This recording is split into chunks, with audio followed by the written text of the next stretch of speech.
All right, guys, I had to change the router for a second. That's why it looked like I paused for the calls. There we go. All right, now that we got that settled, got that situated. Welcome to Love Crossing Borders. My name is Andre. Your girl Andre is not here. She is sicker than sick than sick. You thought I was feeling bad the other day. Yeah, your girl feeling it tonight. So she's going to be chilling. But today's topic is about the easiest steps that you can take to move to South America. A lot of you guys have asked this question over time. Some of you have done consultations about it, but many of you still have questions about what steps need to be taken in order for somebody to move to South America. So we're going to be talking about your steps to move to South America. We're going to be talking about your why, your where, your when, your how, and your what. And we're going to add in a little who or whom into that as well. So be prepared for that. And so before we go any further with the easiest steps, because once you know your why you're moving to another country and you know where you're moving to, once you know where you're moving to, then you decide on when you want to do this. That's your when.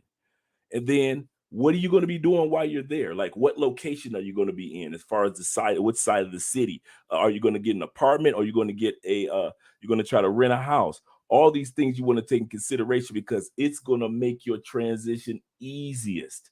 This is what the goal of this live stream is today, to make your transition or your visit, even if you're just visiting, your transition or your visit to a new country easier. Now, remember, for the next 30 days, we are in YouTube jail.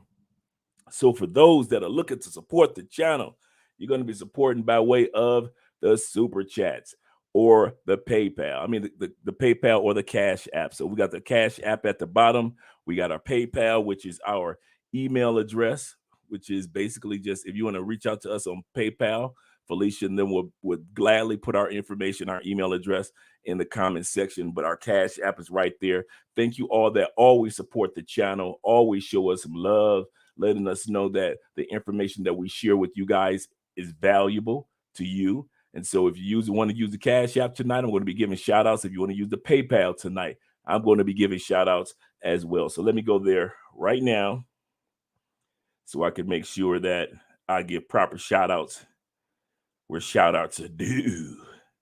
Hope everybody had a great Thanksgiving weekend. Got to eat good.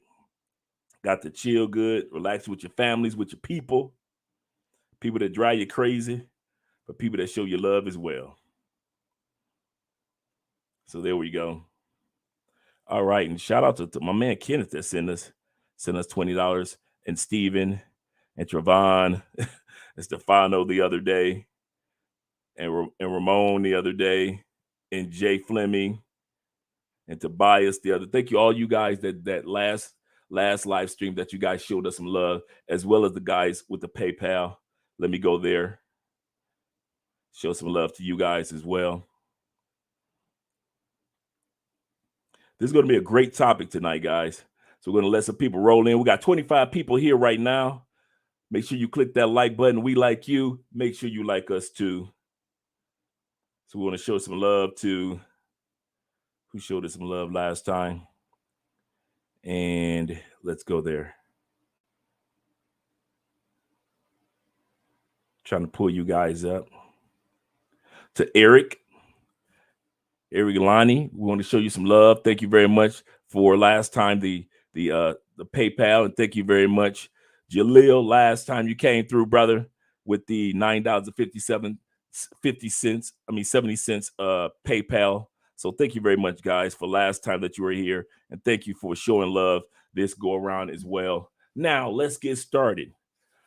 First of all with the introductions or the welcomes. All right. We got poor man 313, them Detroit boys at it again. 313, how's everybody doing tonight? Stefano says happy Sunday to all you guys that are here, male and female. And as I said, I hope everybody had a great weekend. I had a good weekend. And then we start feeling under the weather. We had to go get some shots, shot in the butt so I could at least feel a lot better. Andrea's still a little bit Yeah. We got Cam in the building. We are here. Yes, you are. Thanks, brother. Jermaine in the building. My brother is the only, my brother, this is the only suggestion. Don't rant long. Cool. This is not going to be a long rant, and get to the point in the video. Absolutely correct. That's what I plan on doing in this one, because I'm not feeling 100% yet. I'm more like 85%. Live stream, Queen Felicia, queen of the live stream. Like she always say, wipe your feet. And that means to click the like button. Shout out to you, brother, as well. And my man in the building, Pro Faith Don Omar. Make sure you guys subscribe to his Abala channel. Muy bien, muy bien. Oh, yeah. Let me see who else I haven't hit. Jermaine is in the building. Showing some love. Tondo's in the building. The magic is here, brother. The magic is here now that you're here. All right, let's get ready to get started with this topic, guys. The first thing that you want to do when it comes to making an easy transition to moving to South America. I don't care if it's Brazil. I don't care if it's Colombia. This is like a free consultation, okay? I'm letting you guys know. This is like an hour-long consultation. One of the first things that you want to do is to know why you are moving to this particular location. Why you're coming to South America. Is it because of the cost of living is a lot better? Because that was one of my reasons. Because there is so much to learn when you come to these other countries, meaning new cultures. Let's talk about the fact that we didn't know that there are so many of our own people in Brazil, in Colombia, in Peru, in Uruguay. You see what I'm saying? We didn't know about all of our people being down here in South America, not as much as a few of you did. The Professor Don Omars did, but the rest of us, we didn't know there was many brothers and sisters down here. And so one of the reasons of your why might be to discover new things here in South America, including Colombia, of course. Another reason that some of you guys may have where you want to move to a new continent, like I said, the cost of the dollar is so great. If you're still making dollars, or let's say you're ex-military, you retired, you got like 85 or 100% of your benefits. There is no way you should be, other than family or friends, you don't have any excuse for still living in the United States. Every day, as a person of ex-military or a person that has retired, let's say you're 62, 65, 66, and you're retired, you're receiving Social Security or SSI or SSIN and your Social Security benefits, whatever it may be. Other than family and friends and fear, those are the three things that keep people in the United States. I hope you guys know this, and I want you to realize this. There's only 3 reasons why people stay in the United States and don't move anywhere if they know that their money is worth more in another country. Family, friends, fear. That's it. You can put everything else under that umbrella. Everything else goes up under that umbrella. If you've already retired, or if you're already on a pension, or if you're already receiving some type of benefits, as far as like you ex-military brothers, or you ex-police officers, you ex-firemen, all you guys that are receiving monthly payments already coming in, or if you're a person that is of investments and your investments are large enough to where you know that you can live in any country that you want, knowing that your dollar goes a lot further and you can receive the same benefits. The only things that are keeping you back in the United States are family, friends, and fear. So you got to ask yourself, why am I staying in the United States when I know my money can go a lot further outside the United States? Or why do I plan on leaving the United States and move to South America? So remember, always ask yourself your whys. Some people, why? Because they're like, you know what? It's a new continent. Instead of trying to deal with 50 states, all I got to deal with is with 12 countries full of some of the most beautiful people, some of the most gorgeous women that walk the planet.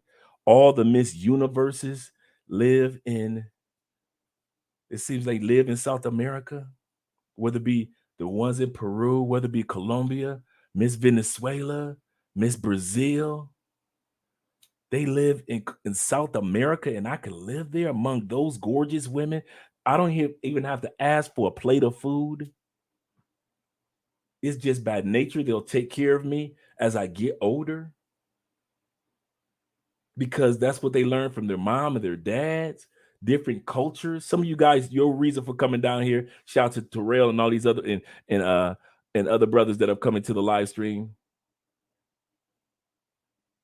And you can have all these benefits of all these beautiful, sexy, wonderful, whether you're a lady, you want these handsome men, or whether you're a man, you want these beautiful women. There's nothing wrong with that, but make sure you know what your why is when you are coming down to South America. I promise you, if you don't have a solidified reason for coming down to South America, I promise you one thing is going to happen.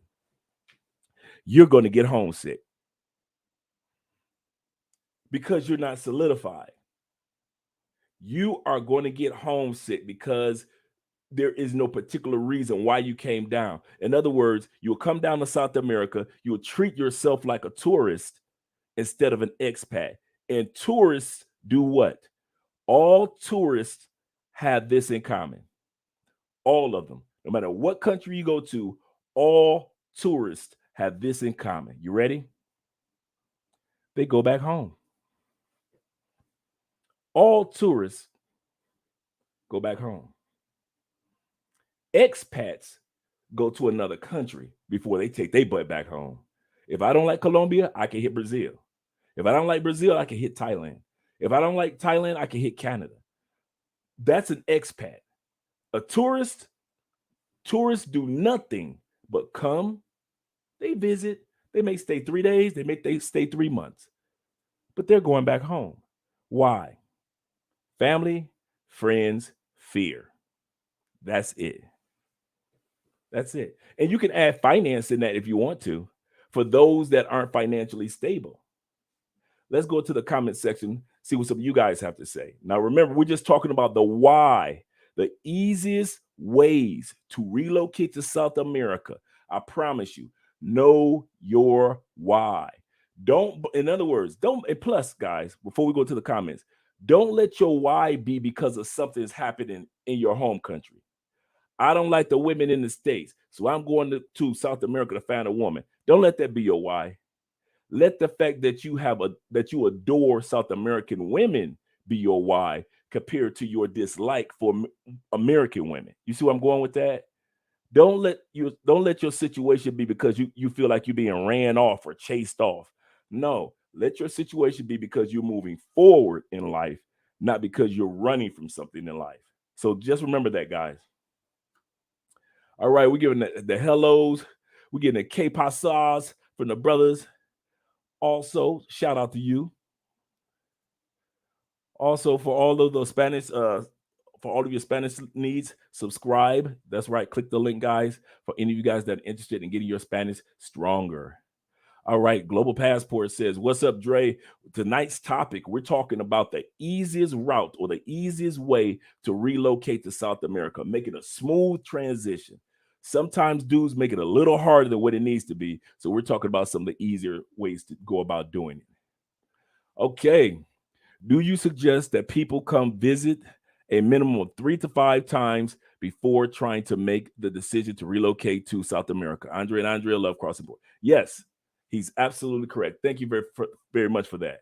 Now, the information that I'm sharing is for those that I'm already assuming that have either visited South America or will visit South America. So that's why I said for those that are looking to relocate or for those that want to do their first visits and how to do it easier. You know, it's not a hard thing to do if you're doing it the correct way. So for those that are looking to relocate or for those that are looking to visit, but he's absolutely correct. Before you go to any country talking about you're going to live there, make sure that you've been there before. At least take, like he said, 3 to 5 trips, get to know the region, get to know their monetary system, get to know their legal system. Like some guys are learning the legal system of South America, of Colombia, the hard way. How is that? You get robbed, you get drugged, and the police don't do anything about it. And you're looking like, in the United States, I would have gotten justice. Well, this is not the United States, brother. Sorry. So before you go to these countries to permanently live there, he's absolutely correct.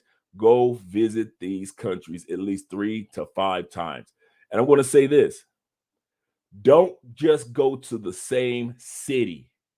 Some of you dudes don't know a damn thing about Colombia because you've never been to Colombia. You've been to Medellin. You've been to Cartagena. You've been to Bogota. Some of you have been here to Cali 3, 4, 6, 10 times.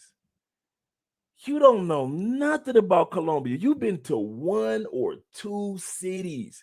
In all your journeys to Colombia, you've been here 7 times, and you've never been to any other city but Medellin or Cartagena, and you actually think you know. I'll give you a perfect example. Some of you guys think you know the coastal part of Colombia, the beach part of Colombia, just because you've been to Cartagena. When I would have suggested that because they're all 2 hours apart by bus and the bus ticket is only $3 a piece, if it were me and I had 10 days, I would be wasting 10 days in Cartagena.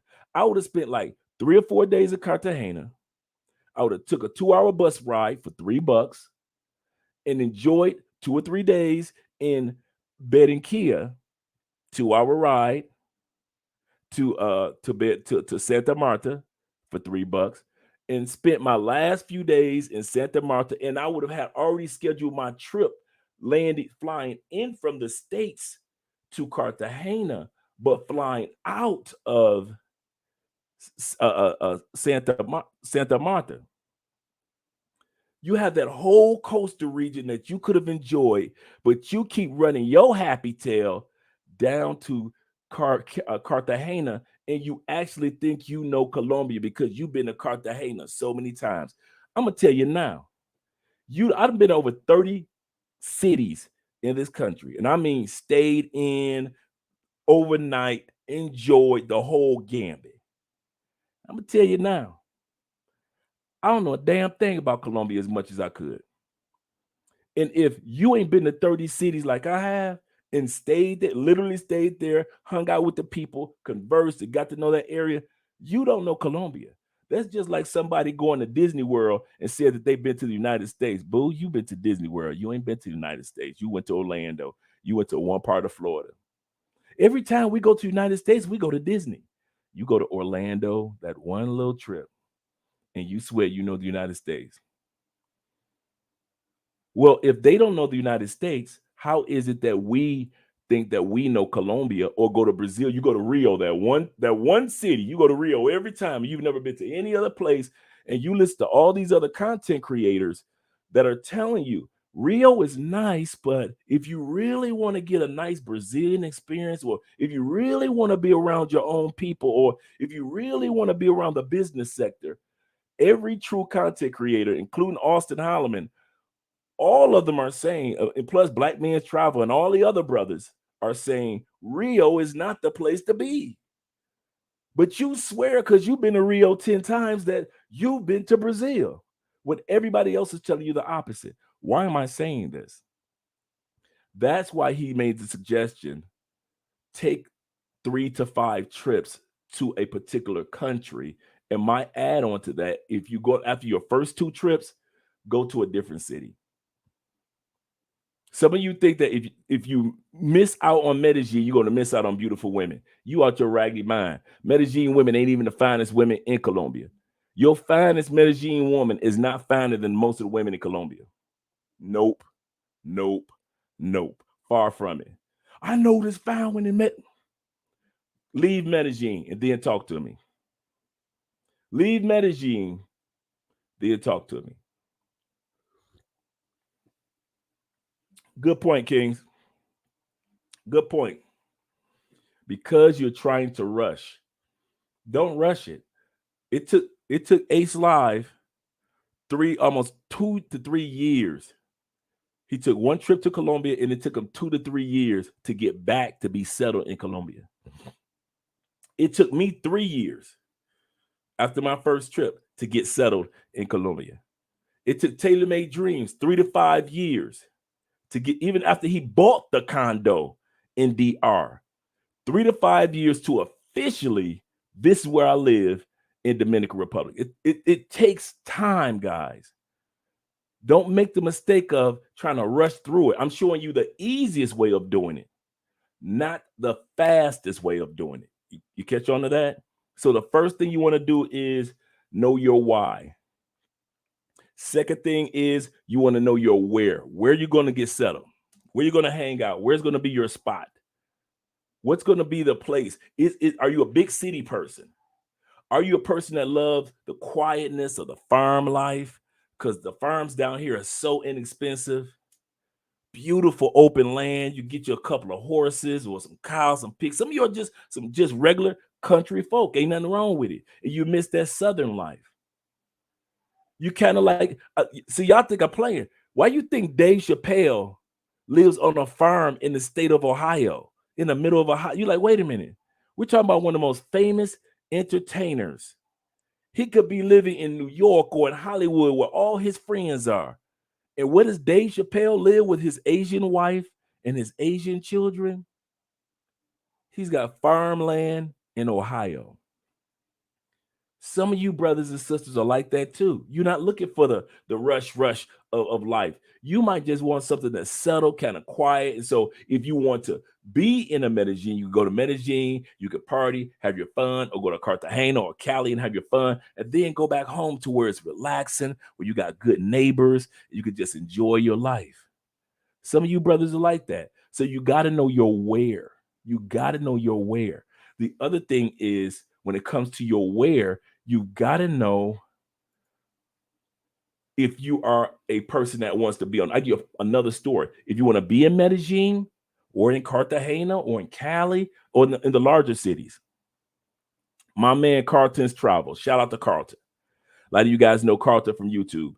Carlton was in Medellin doing YouTube for 2 years, almost 3 years. Carlton sends me a text message. Dre, I'm leaving Medellin. Now, he's known for his Medellin videos. I'm like, what? You're Carlton's Travel. You're known for Medellin. He's like, I'm going to tell you something, Dre. He said, I don't go to Medellin because he said, most people don't know this about me. I'm an avid fisherman. I know some of you guys heard me tell this story before. He said, I'm an avid fisherman. I like seafood fishing. I like fly fishing. I like pond fishing. Any type of fishing I love doing. He said, I can't find any real fishing spots in Medellin. And I've been out of my element for 2 years, even though I like Medellin. He moves to Cartagena, sends me a photo of his new spot right off the ocean. He can do all the deep sea fishing he wants. There are spots because Cartagena, most of us go to my thumb of Cartagena, my little fingernail of Cartagena. This is what we visit. Most of us that get off the plane are right here.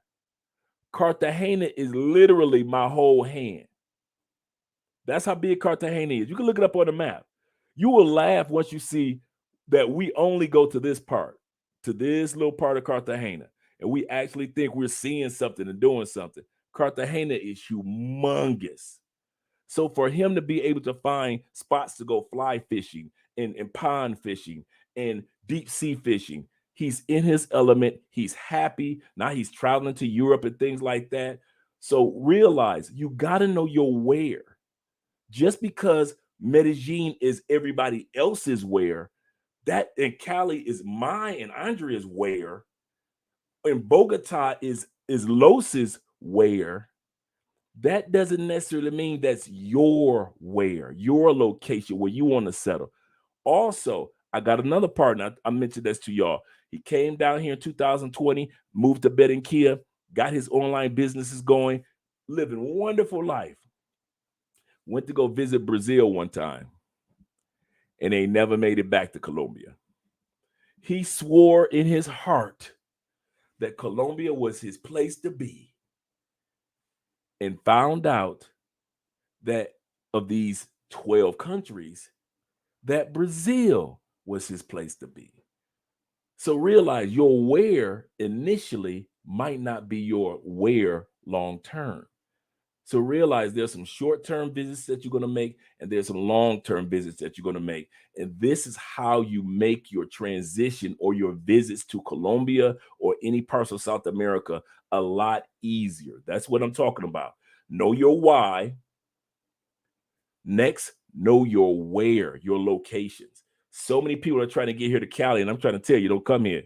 And then y'all get here, and y'all realize, oh, it ain't for me. And then y'all jet off, and you're mad.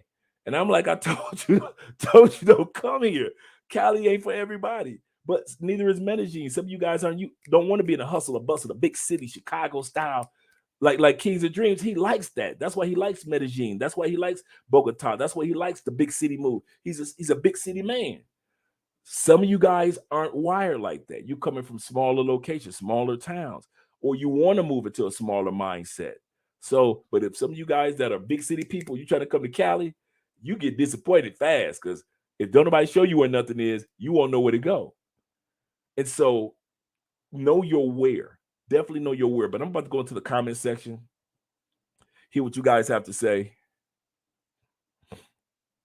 And if you guys want to schedule a full-scale consultation with us, make sure you email me. Andrea does a lot of work behind the scenes for you guys. Everything from if you need assistance with opening up your bank accounts here in South America, especially in Colombia, Andrea assists you with that. Your visas. Some of you guys want to get the digital nomad visa that just came out, the 2-year one. She walks you straight through that. Andrea just mentioned a young lady that tried to apply for a visa, and she went through some off the wall agency, and they had left out some of the girl's information, and she never got the visa. So she had to reapply for her visa to go to the States all over again. So you want to have reputable people. Andrea's done not only hers, but visas for other individuals when it comes to leaving Colombia or being here and coming to Colombia. So if you want help with that, little things behind the scenes, Andrea's helped you guys out when it comes to delivering flowers to your girlfriend, all the way to making sure that you have all your medical insurance information. So definitely, if you're looking for a consultation or some help when it comes to relocating to Colombia, definitely reach out to us so we can assist you. All right, like Felicia said, hit that like button. Like we said, we like you. Make sure you like us too. Happy Sundays coming from Kings and Dreams. The King is in the building. He said, "What? I had a bad Paisa Dre. Yeah, but they ain't the baddest ones. You can have. I ain't saying that women in Medellin are unattractive. They're very attractive women. But if you think that you go into Medellin and the only place that you gonna find beautiful, gorgeous, curvaceous women is in Medellin, you're doing yourself a disservice. Yes, there are beautiful women in Medellin, beautiful Pisces. And plus the headache that you got to go through with them, it ain't worth it. It is not worth it. Thank you guys for supporting by way of the Cash app. Y'all know, hey, I'm telling you now, I am a conspiracy theorist. In other words, listen, if I go down, everybody going down. We all in this conspiracy and this co-conspirators together. Yes, I'm not the only one that's in YouTube jail. We all in YouTube jail right now. So as co-conspirators, I need y'all to put some money on my books so I can get my zoom zooms and wham whams. This ain't the first time you saw your boy locked down. So hey, go ahead and support your boy. Put some money on my books while I'm in YouTube jail for the next couple of weeks. And they even, this is the crazy part about YouTube, they even send me an email saying that one of the reasons why they put us in YouTube jail is because we had content that we transferred from our old channel to our new channel. I guess they didn't realize that when we transferred that content, it was our content to transfer. So what they were like, oh, you must be stealing content. We're like, wait a minute, these are our old videos from the old Love Crossing Borders. We're just transferring over to the new one. But they didn't understand that. They didn't care. So it's little things like that and get you caught up. But no trolls. Yes, you're right. Beautiful women everywhere. Absolutely correct. It's beautiful women everywhere. So I'm not taking any away from Medellin. I really wouldn't. But what I'm saying is definitely keep your options open. All right, Eric in the building. Thanks again, once again, Eric, for the Cash App, not Cash App, but the PayPal last week. Andre, I was clearing out my garbage this morning. The process has begun. Man, when I was relocated to Colombia, man, I kid you not, I probably had to clean up, spring clean my whole life 5 times. Everything from shoes to people in my phone to paperwork that I thought I needed and I didn't need. I mean, everything. I had to just do a whole spring cleaning of my life 5 times, and still got a bunch of storage of stuff that I don't even need, that I haven't used in 5 years, that I brought from the States, that I've been trying to figure out what I'm going to do to get rid of it. So, yes. Let's get those likes up. Yes, very much. Thank you very much. Get those like buttons. Click it, guys. We got 47 people here today. Make sure we got at least 47 likes. Life of Edwin Ford in the building. Hey, Dre. What's good, brother? Interesting tonight. Interesting show tonight. I have been coming to Colombia for 5 years now. Great, brethren. But in my apartment over a year now. And I'm in Colombia, and I love the small city. Yes, some guys love the Manizaleses, the Paredes. Me and Andrea, like those small cities. We really, really do. The only reason why Andrea and I aren't in a small city, Andrea's like, okay, Andrea, let's be real. You're 55 years old. We need to be in a city with a hospital. Andrea's always thinking, dude, I'm walking around here healthy as a bull. Don't get it twisted. But let your girl think it, man. Andrea, how y'all thinking I'm going to be in a wheelchair by tomorrow night? But I'm not complaining, because you want somebody on your team that cares about your cholesterol, cares about you. Because you know us men, we ain't getting everything checked out if it was up to us. So, so Andrea always got me at somebody's doctor, at somebody's hospital. I know how much I weigh. I know how much I've lost. I know my cholesterol level. I know my blood pressure. I know when it's time to get some new glasses. I know when everything, because of that woman in the other room. So, so when the eating healthy, oh my God, she's like, you need to eat this, and no longer you can eat that. So Andrea is like Claire Huxtable used to be to Heathcliff. Remember, she didn't let Heathcliff eat the submarine sandwiches and all that stuff, and she was always making sure that's Andrea. She's always on me about being healthy. One of the things she said is the only reason why we didn't move to a small city is because we want to be somewhere near where there were major hospitals, which makes sense. But yeah, I like that small town life too. Really nice people, beautiful women, beautiful attitude. Everybody's so friendly, so cool. And I'm gonna tell y'all something about the small cities. Many of them are just as modern in some of their nightclubs and their restaurants as some of the big ones. It's crazy. All right, Capricorn, all we need to say is the clock tower. I know. And that's all you got to say is clock towers, and dudes forget about all the rest of Colombia because they're like, I'm going to Cartagena. But I'm telling you, man, explore your horizons. Shout out to you, brother XL. All right. I see you guys reaching out to each other. All right. Instagram. Oh, yeah, our IG. Make sure you guys reach out to us on IG as well. They say, I'm looking at Cartagena or Cali. Need to be around dark meat, the sisters and brothers. Absolutely correct. I consider Cali the Atlanta of Colombia because so many people have migrated here from all over the country, and many of them are brothers and sisters. In Cartagena, of course, because of the migration and the amount of brothers and sisters that just lived there just based off of when the ships landed. And so definitely you be around the brothers and sisters there. Plus Cartagena, I won't lie, the cost that you get for a good condo. I mean, I'm telling you something, guys, in all sincerity, if you could get a bank loan in the States for like 35,000 or like 40,000, you could come down here and buy you a nice little 2-bedroom in a nice condo here in Cartagena. I don't see why man, y'all doing it bass backwards, man. I ain't no way in the world I'd be in the States struggling. Ain't no way in, with that high inflation, when you know that when you come to Colombia, you could buy the exact same pen, exact same cell phone microphones, your multivitamins. You can buy all that stuff for the exact for less than. In other words, how can I word it? You could buy those exact same products for 5 times less the price that you would pay in the United States. I don't know why y'all waiting around, but I do know it's either fear, finances, family, and friends are the reasons why people stay in the United States. And for you guys that are in a position to where you're like there's a young man that just moved down here a month ago. Cool, brother. We did a consultation. He moved down here to Cali. He's been living his best life, and his company has already allowed him to live in another country to continue on with his work. If you're in a position like that, take advantage of it. If you don't have to worry about family, in other words, some of you guys are parents, or taking care of your parents. You don't have to worry about friends. Friends come and go, so you can either ask them to come down or to visit you, or you can replace friends.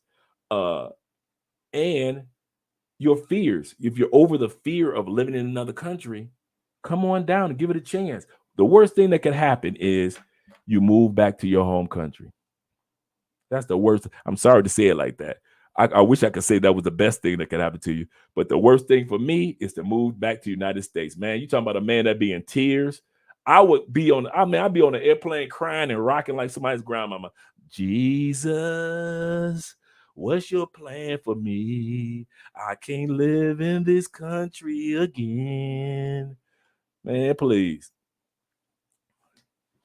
For real. I'd be like, man, y'all go put some air brakes in this place. Hey, if I get a layover, I might stay in the country where I'm laying over. You know how you got to lay over before your next flight? I might just stay in the country where I lay over. If my layover is in Panama, I might just stay in Panama before I head back to the States. I can't do it. I can't do it, Jesus. I can't do it. The spots, Jamar says, the spots in Colombia I will buy a place are in the following: Santa Marta, excellent choice. We love Santa Marta. Armenia, yes, good choice. And Cali, 3 great choices. Yes, I really enjoy Santa Marta. It's hot, but once you get past the heat, it's really, really nice in Santa Marta. That's absolutely correct. And that's part of the coast region that is right down from Cartagena, for some of you guys that are wondering. With some beautiful sisters. Woo! All right, Eric Powell, don't miss Tuesdays and Thursdays. Oh, the live streams. Yes, definitely. Definitely. Make sure you guys tune into Kings and Dreams live streams. Definitely. I think that's what you guys are talking about. Can't ban the snowman. Oh, so I'm dipping. What? Snuggles in the building? Snuggles. Boy, Snuggles, you funny, man. You are on Chantel's, and then you talking about some drop the link, knowing that you don't never show up. I say, what is this man doing? Or is it a woman? That's the question. Nobody knows. Great info, Andre. I will visit, not settle. I will visit, but not settle in Colombia, like a slow lane. I like the slow lane. Yes, absolutely correct. Absolutely correct. Here we go. He said, Dre, they don't know how close we are. They'll see soon. Yeah, this is my dude. This is my right hand man. This is my brother right here. This family right here. Kings and Dreams, James. When Dre talks about Medi, I just laugh because he knows that's my son. I ain't gonna even lie. A lot of times when I talk about Medellin, I do be teasing you behind in the back of my mind because I know that you here. Exactly. He said, exactly. I want to live around people like me. Absolutely correct. BB in the building. Marshawn, what's up? And stay away from spicy food, Dre. You know what? That's probably, without a doubt, one of my Achilles, my not I don't want to say my Achilles heels, but one of my addictions. I love spicy foods. The spicier, the better. Andrea doesn't like spicy foods at all, so I try to limit the amount of spicy foods that I eat. We got the air fryer, so we really don't fry foods. You know, we actually just ordered the double air fryer, which I'm happy about. So we could fry one. I mean, we could air fry vegetables over here, then air fry fish on this side. So we got the double air fryer. We just got that for Black Friday. And so we really do focus on our health. We stay in the gym. The gym is just like a 5-block walk anyway. So all those things take into account. But yes, you're right. Chocolate, anything that's chocolate and spicy foods are my trouble. All right, Mike Fab in the building. Just need to find out and just find an online job to move down there. Yes, a lot of you guys are doing that right now, just searching for your online job opportunities. We do still have a list. I finally have gotten a chance to update the list of 300 jobs. So I have an updated version. I'm going to be releasing that starting later this week. So I'm excited about this. You know, I have one that I've been working on for like a year. We've been giving it out for about a year.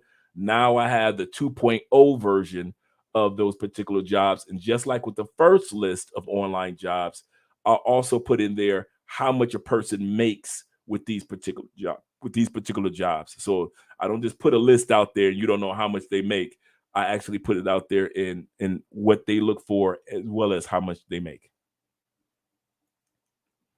All right, for all your Spanish language needs, subscribe to Abla. Yes, make sure you guys subscribe to my brother, Camigo. That means with me, speak with me. Just in case you guys wonder what Abla Camigo is, it means speak with me. Oh yeah. All right. All right. How much are your consultations, Andre? Depends on the situation. Email me and I'll send you the cost of the consultations and all that you get with the consultations. So I'm thorough. I'm really thorough. Even the other dudes that do consultations, when I send them what they need to be presenting, they be like, "Man, see you giving too much," and I'm like, "No, man," because I would want person to do that for me. So make sure you email me at the email address aspence2011, and I'll send you exactly what the costs are. I always put everything up front. Nobody will ever say that Andre surprised me with costs or didn't give me what was delivered. I always make sure I give a person what they're expecting. Actually, I give a lot of them a little bit more. Even I get on myself about that. Okay, I need to live around people who look like me. There's nothing wrong with that either, too, brother. There's nothing wrong with that either. Brian for Be More in the building. Big ups, Dre. Get some real spicy foods for you. Got some real spicy food for you when I come travel. When you come travel Trinidad, man. Listen, Trinidad is probably on my bucket list of spots to go to. I want to go. I want to see that Trinidad festival so bad in February. I really, really do. And I know we're about to move to Europe in a couple of years, so all my bucket list gonna have to be hit on this side of the world because since we're about to head to the other side of the world, and Trinidad has always been one of the spots I want to go to. Oh yeah. Okay, we got Felicia. Blah, blah, blah. Okay, let me get ready to go to the next one, guys. So we talked about make sure you have your why. What is your reason for moving to South America? Whether it be new life, whether it be health. Some of you guys want to move down because you got great health. For example, 7 of the top 12 hospitals in all of South America are in Medellin. Yet we've got great hospitals here in Colombia. The medical is so inexpensive. I always love telling the story of the guy that I met while I was having coffee. And I said, "Why are you down here?" He said, "I'm here because I had cancer surgery." I said, "Oh, wow. I'm glad that you're doing great." He said, "Yeah, it would have cost me copay 12,000 in the United States. It cost me fully." And he said, "I was spoiled from the time I walked into the hospital to the time I left." He said, "And I paid the complete cost of $1,200 for cancer surgery. That include the room, that include the medical needs, that include anesthesia, that include the surgery, that included everything." This man paid $1,200 to get his life back on track as far as cancer. How many people have we known that our loved ones that we know that are loved ones or people that we heard about that have passed on by way of cancer just because they couldn't afford the medical needs, whether it be the pills that they needed or the radiation treatment or whatever it was, just because they couldn't afford it. Realize that your health should be one of the reasons on the list of why you're moving to South America, because the hospitals are excellent down in South America. The medical is, a lot of times you don't even need a prescription for some of the things that you pay for in the United States. I told you, man, Andre just went and got some shots, some penicillin shots, just to get over our colds. We went to the pharmacy. We ain't have to go to the doctor's office, the clinic, get a prescription, blah, blah, blah, blah. And then, no, you just drive your happy butt to the pharmacy, tell them what's going on. I got a headache, my eyes, my stuffy nose, I'm coughing. And she'll say, okay, I'm gonna give you this medication. I'm gonna give you this NyQuil. And then come on in the back, I'm gonna give you a shot in the ass. And you're gonna be all right in about 2 days. You don't have to go through all that. Same thing for some of you dudes that come down here if you go to Cartagena in the stomach, or you get a stomach bug because you drank some of the water in Cartagena. Now, most of Colombia is not like that. Most of Colombia, the water is top notch, but Cartagena and Barranquilla, yeah, don't drink the water. And so drink the bottled water. And so let's say something happens. Man, do you know that in Colombia, you got a lot of doctors that also do home visits? I've never had a home visit a day in my life in the United States. The only time you get a home, excuse me, the only time you're going to get a home visit in the United States from somebody in the medical field, the EMT come to pick your butt off the ground, or the fire department come to claim your body. That's the only time, unless you got money like that to where you got your in-house doctor. But since I've been here in Colombia, a couple of times, I just said, let me make some calls. The doctor come right on to the house, check on your boy, make sure this and that. And he's like, okay, you need a shot in the butt. Shot, bam, doctor get paid, walk out the door. You can't get that in the United States. That's why I said one of the reasons, as we are getting older, some of you dudes that are over 40, some of you dudes that are over 50 and 60, why are you lingering around the United States? Got to wait in long lines, and you got to hope they give you the right prescription. Then you don't know if this doctor lying or if this doctor telling you the truth. So then you got to get a follow-up exam, and all. You got to go to every specialist that ain't really a specialist. United States number 6 in the world for leaving stuff inside your body after surgery, for malpractice lawsuits as well. Man, listen, I'm not putting down my home country, but what I'm saying is there are a lot of options out here as far as your health is concerned around the world.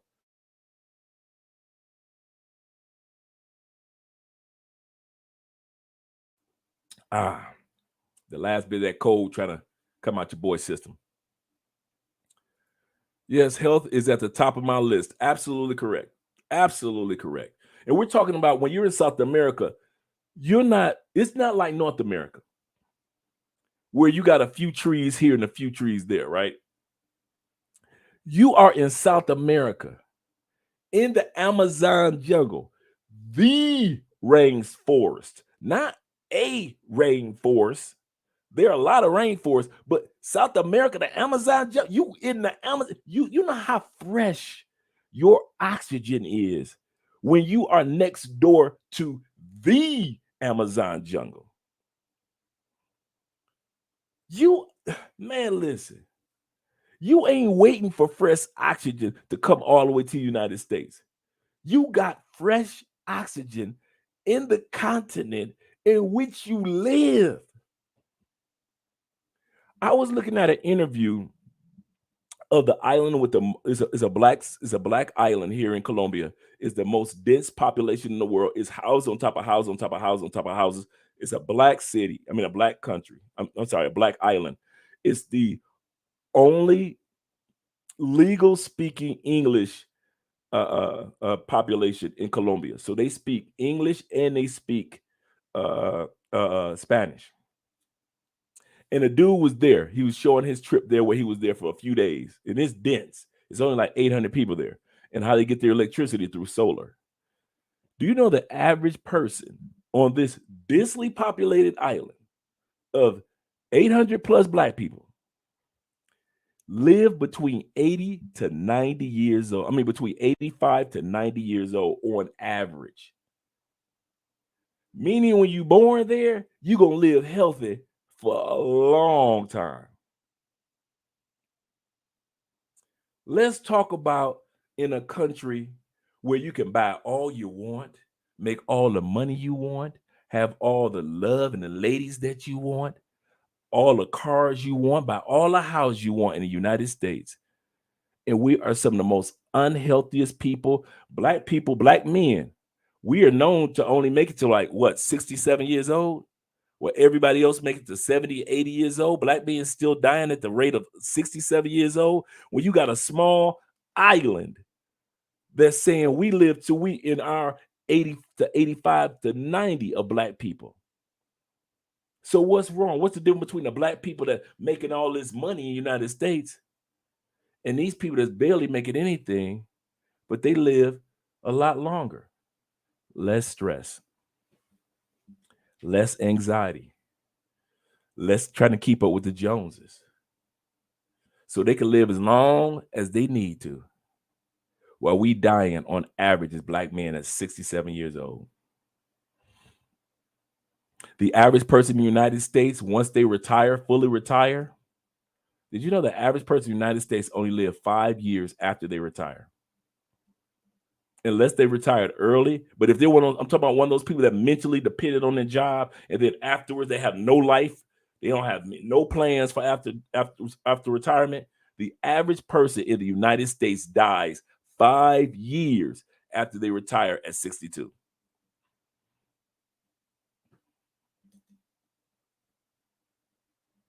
They have no why in life.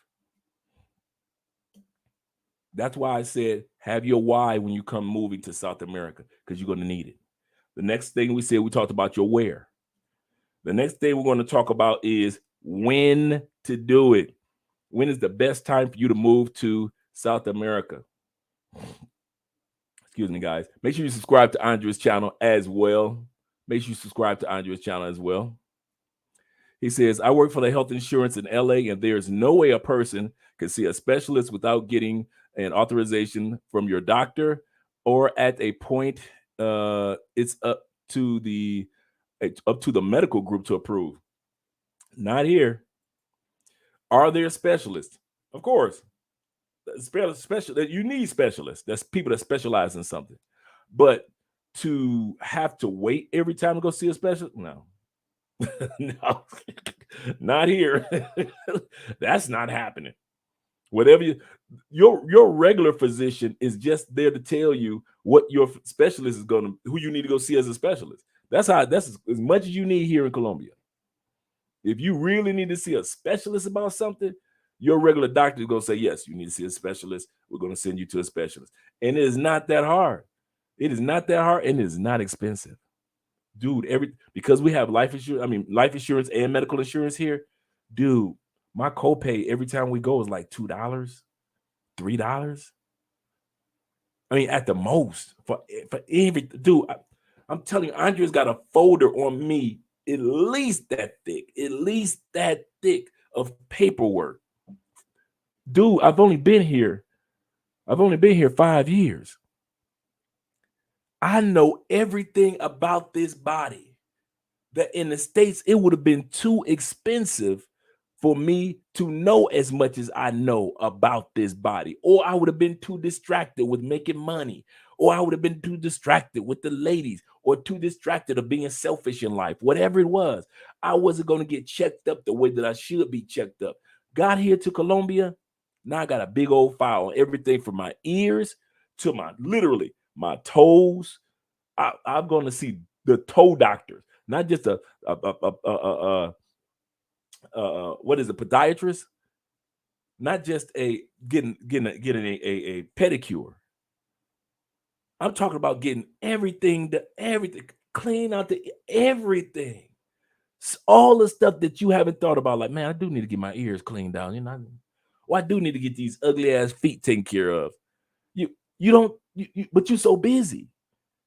Here in Colombia, it's so inexpensive and it's so easy to do, and it's so cool to get walk-ins. You want to start getting testosterone shots? You could do that here in Colombia. Easy. All the little things that you said, I want to do for my body, you could do that here once you start to relocate or you start traveling here more often. Okay, so we're talking about the when. So let's talk about when a person should do this.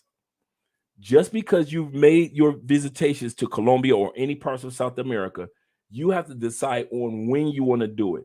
The average person relocates to another country. It takes them between 3 to 5 years to relocate. I want to say this again. This is very important. Your win should be between 3 to 5 years. Why is that? Those first 2 years are for preparation for your exodus. In other words, you're preparing yourself what city you're going to move to, what locations, what, if you got to get, have a copy of your dental work that you have in the United States, get a copy of that. I give you a perfect example. I got knee replacement done about 12, almost 20 years ago, right? I was about to say 12, about 20 years ago. I have a copy of my surgery. So if it's needed down here, some of you guys are diabetics. Some of you guys have certain type of medications that you take. You have to build your roster of information that you already have about you in the United States.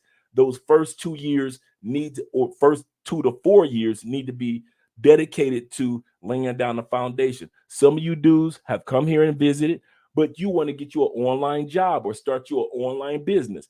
In that 2 to 4 year window, that's why you're going to be taking care of that. So don't feel like you got to rush or you're missing out. That's very important. Don't rush yourself. Colombia ain't going nowhere. Brazil ain't going nowhere. Uruguay, Paraguay, Guam, not Guam, but Guyana. None of these places are going anywhere. Chile, none of them. Argentina. So we'll be here. So take that 2 to 4 year window. I'm gonna tell you why I say 2 to 4. And get everything in order. Now you got your online job or your online business, or some of you guys say I'm retiring in 5 to 10 years or 3 or 4 years. So now you've retired. The reason why I said if you're going to be leaving in 3 years, use 2. Your last year in the United States is going to go by so fast, you won't have time for nothing else but packing. That I promise you.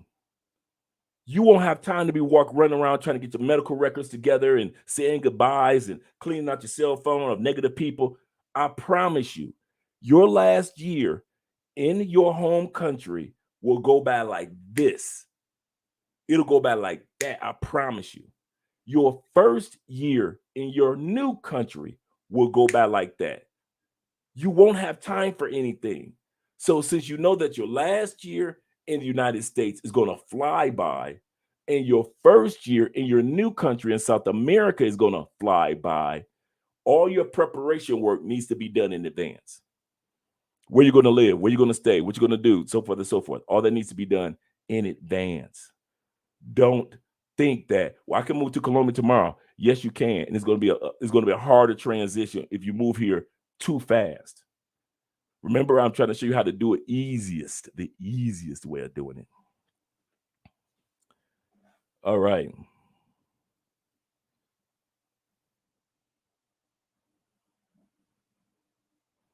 Let me go to these cash out.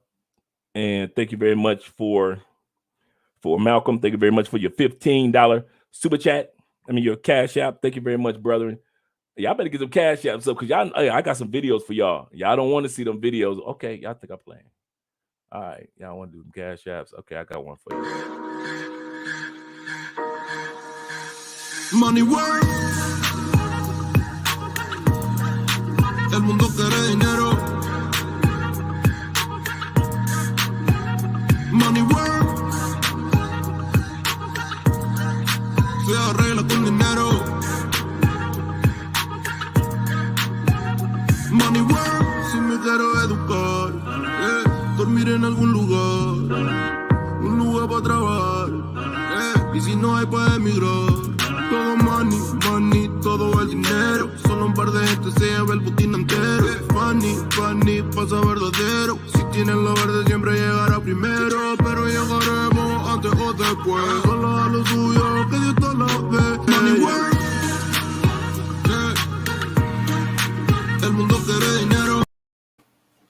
All right. All right. Y'all thought I was playing, didn't you? Show your boy some love. I'll play it again all night long. All right.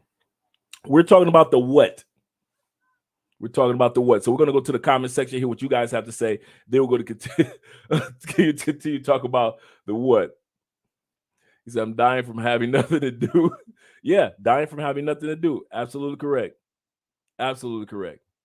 He said, something tells me that that figure only gets worse in 30 years. Yeah, that's true. That's true. Shout out to Charles in the building. We got Jay in the house. Make sure you guys subscribe to Jay Fleming. Make sure you subscribe to his YouTube channel. Really good information, man. Really good information. He travels a lot, just like the rest of us do. JM, he said, don't bite the hands that feed you, bro. Remember, the U.S. is still one of the best countries in the world to live in. Is just what you make it out, bro. Absolutely, you're absolutely correct. I would never take anything from the United States. I love the United States. That's the original home country. Like I always say, Jay, the United States is like the girl that I took to the prom, but she don't look like that no more. You can lie and wave your red, white, and blue flag. It's easy to do that. But one of the number one things I notice about when I go back to the United States, how much black people bitch about the United States. Oh, name one thing that y'all don't bitch about in the United States. Tell me. And then I could talk about what white people bitch about the United States. See, when it's somebody on the outside of the states talking, y'all want to wave the red, white, and blue flag of we love our country. We love the United States. I love the United States too. I wouldn't be the person who I am today if it wasn't for the states. And much of what I've accomplished is by way of the states, and still accomplishing is by way of the states.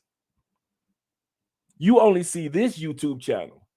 You don't see all of our other channels that cater to older people in the United States. We speak to over 150,000 other subscribers that live in the United States that are over the age of 65 years old, and we help them out. 150,000. So don't think that what you see on this channel is all what Love Crossing Borders or LC Borders is about. We love the United States, but we got to come to a reality. The United States is the girl that I took to the prom, but she don't look like that no more. So where else do I go to? There's over 191 countries in the world. You think I should sit up there in the United States and go broke because you decide to stay there? I should be in a country that ranks number 6 with malpractice. I should be in a country that ranks number 37 for medical, when Colombia ranks number 17, 18 for medical. Canada at least ranks number 30.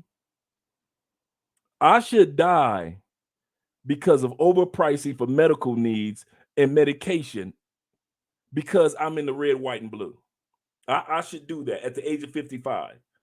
I should pay hundreds of dollars for one pill that's actually 47 cents in another country or free in other countries.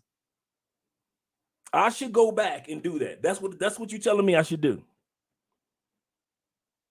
I gave the United States 50 years of this gift called life. How much more should I give it? How much more should you give it?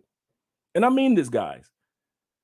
As much as you've invested as far as making sure you raise your children correctly, making sure you're a good example to your families, you made sure that the colleges were taken care of as far as their finances by going to college. You made sure that the medical field continued to grow and go because you paid for medical needs of yourself or for your family members. You've gotten checkups. So you made that the medical industry went great. You bought cars and houses and products and shoes and so forth and colognes. So you made sure that the economy kept flowing. You bought houses. How much more do you volunteer in the community? How much more do you actually owe the United States? You fought for the rights. You went out and voted. How much more do you owe? I mean, owe, not love, because I love the United States, but I don't owe the United States. I owe Andre. Guys, I only think about it. JM, you might be 35, 40, 29, 42, 51.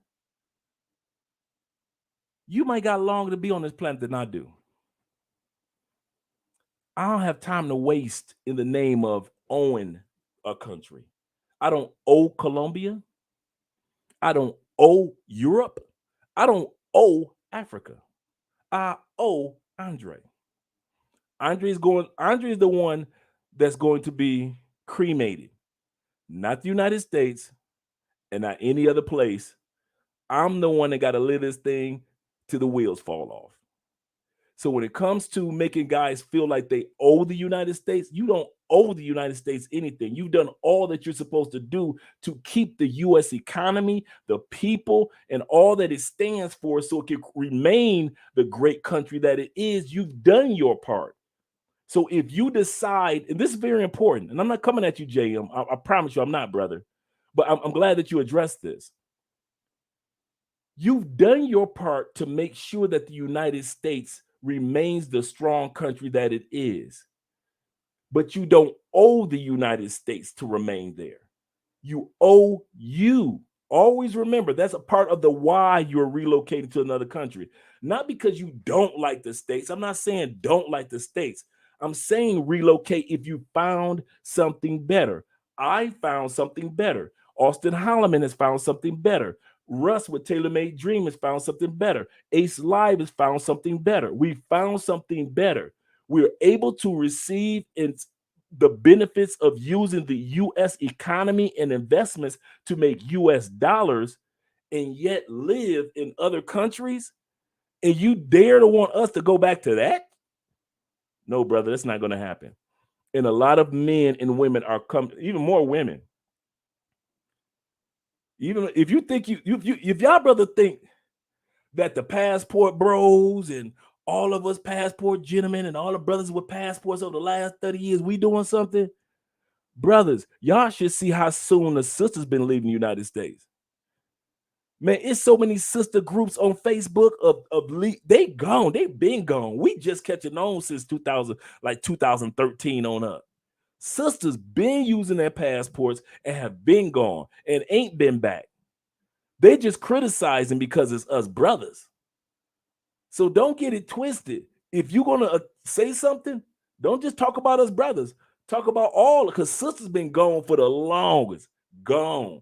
Only Ratchet, Nene, and Keisha and them stuck in the United States. But the real sisters, they been gone. Hey, there's so many sisters don't live in the States anymore. Please. Like I always say, the United States was the girl I took to the prom, but she don't look like that no more. She don't look like that no more. Yeah, $2. $2. Every time I get a copay, it's like $2. Kid you not. So we'll go in. I have my appointment, pay the copay, like $2, sit my butt down. Because of the insurance that we have, usually I don't have to sit around long. Sit there, see my doctor, see what she'll have me step on the scale. She'll do the heart check. They've already done the blood test for cholesterol and anything else that's going on with my body. Then it'll be maybe another specialist for this, another specialist for that. But anytime it's so inexpensive or it's free because it's covered under the insurance. Hearing, vision, a lot of times certain amount of like teeth cleaning, the dental. It's what you don't have in the States. You don't have cleaning. You don't have anything for your ears. You don't have anything for your vision in the United States under most insurance policies. And you don't have anything for your hearing. Unless it's an insurance policy that you get by way of work and they get a check. You know, they'll say you can get your eyes checked maybe once a year or twice a year. You get your teeth cleaned twice a year, and that's just about it. No. That's not like that in South America. It's not like that. These veneers in the States, $21,000. Here, $5,000. But you rather stay there in that country and pay $21,000 so you got some decent teeth for the rest of your life than to come to another country where you'll be paying between $500, depending on the type of veneers that you get, because our original veneers were $500. So for all those years you guys saw us with veneers, $500. We just got them changed like 7 months ago to the $5,000 to $7,000 veneers. But you rather stay in the States and pay $21,000 for some veneers, or pay for your, like some of you guys that got kids, they got braces. What's that? 6,500, 7,500 for veneers. For braces, depending on what state you're in. There's only 4 reasons why people stay in the States: fear, finance, family, friends. No other reason. So once you're past your fears, once you've got your finances in order, whether you're working online or whether you're retired, whether you've got yourself in a position where hey, I can make some new friends, and you find that your family don't need you as much because they've either grown older or they're passed on, like in my case, it's easy to make these transitions to new countries. Art of Will in the building. JM, you've been slick talking in other chats. Okay. Thanks for letting me know, Will. We're not the only one tonight. Art of Will, don't worry about him, bro. Don't worry about him, bro. All right, I see y'all guys got him. Shout out to Kenny in the building. What it do, Slim? We're just talking about relocating to South America, the easiest way of doing it. We already talked about why you're going to do it. We already talked about where. We talked about when. Give yourself that window. Now we're going to talk about how to do it. How to do it. First thing you're going to do is, like I said, put together a game plan. Don't just do it happenstance. Don't, please, brothers, please, don't do it because of a female. Do not come down here to Colombia, get you a female, you done fell in love with her, and now you want to move. Because that relationship could come. I give perfect example.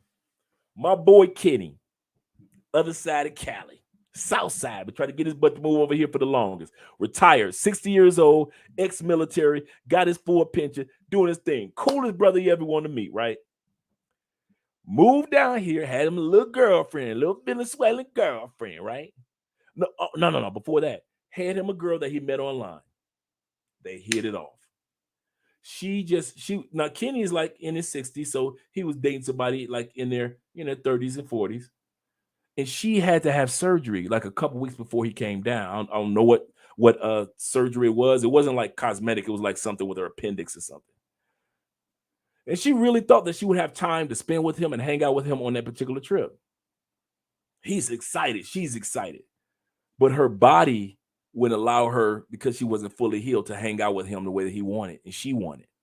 It wasn't like it was bad, but it was just she wasn't recouped yet.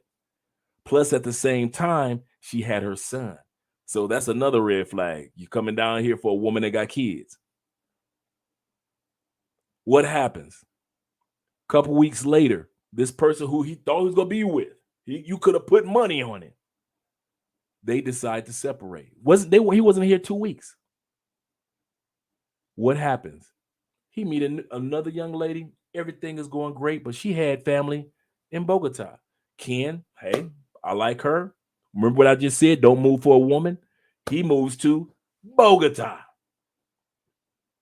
Who comes back? Now it was cool because he was able to get his IDs and all that stuff and get registered and get his visa while he was in Bogota. So it was cool. So on that end, it was a good move. Who comes back to Cali a couple months later? Hey, Dre, I'm back. What are you doing back here? Oh man, I didn't want to be in Bogota, man. It's too cold, man. I couldn't take it, man. I had to break up with her, man.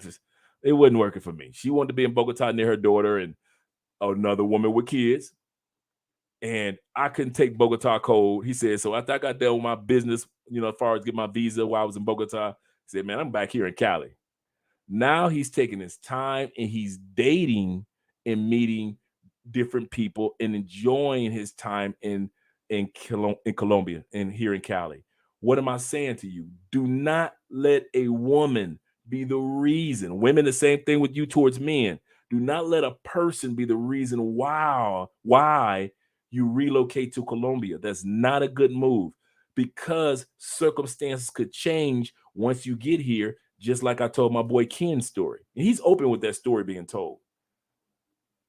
So remember, that's important.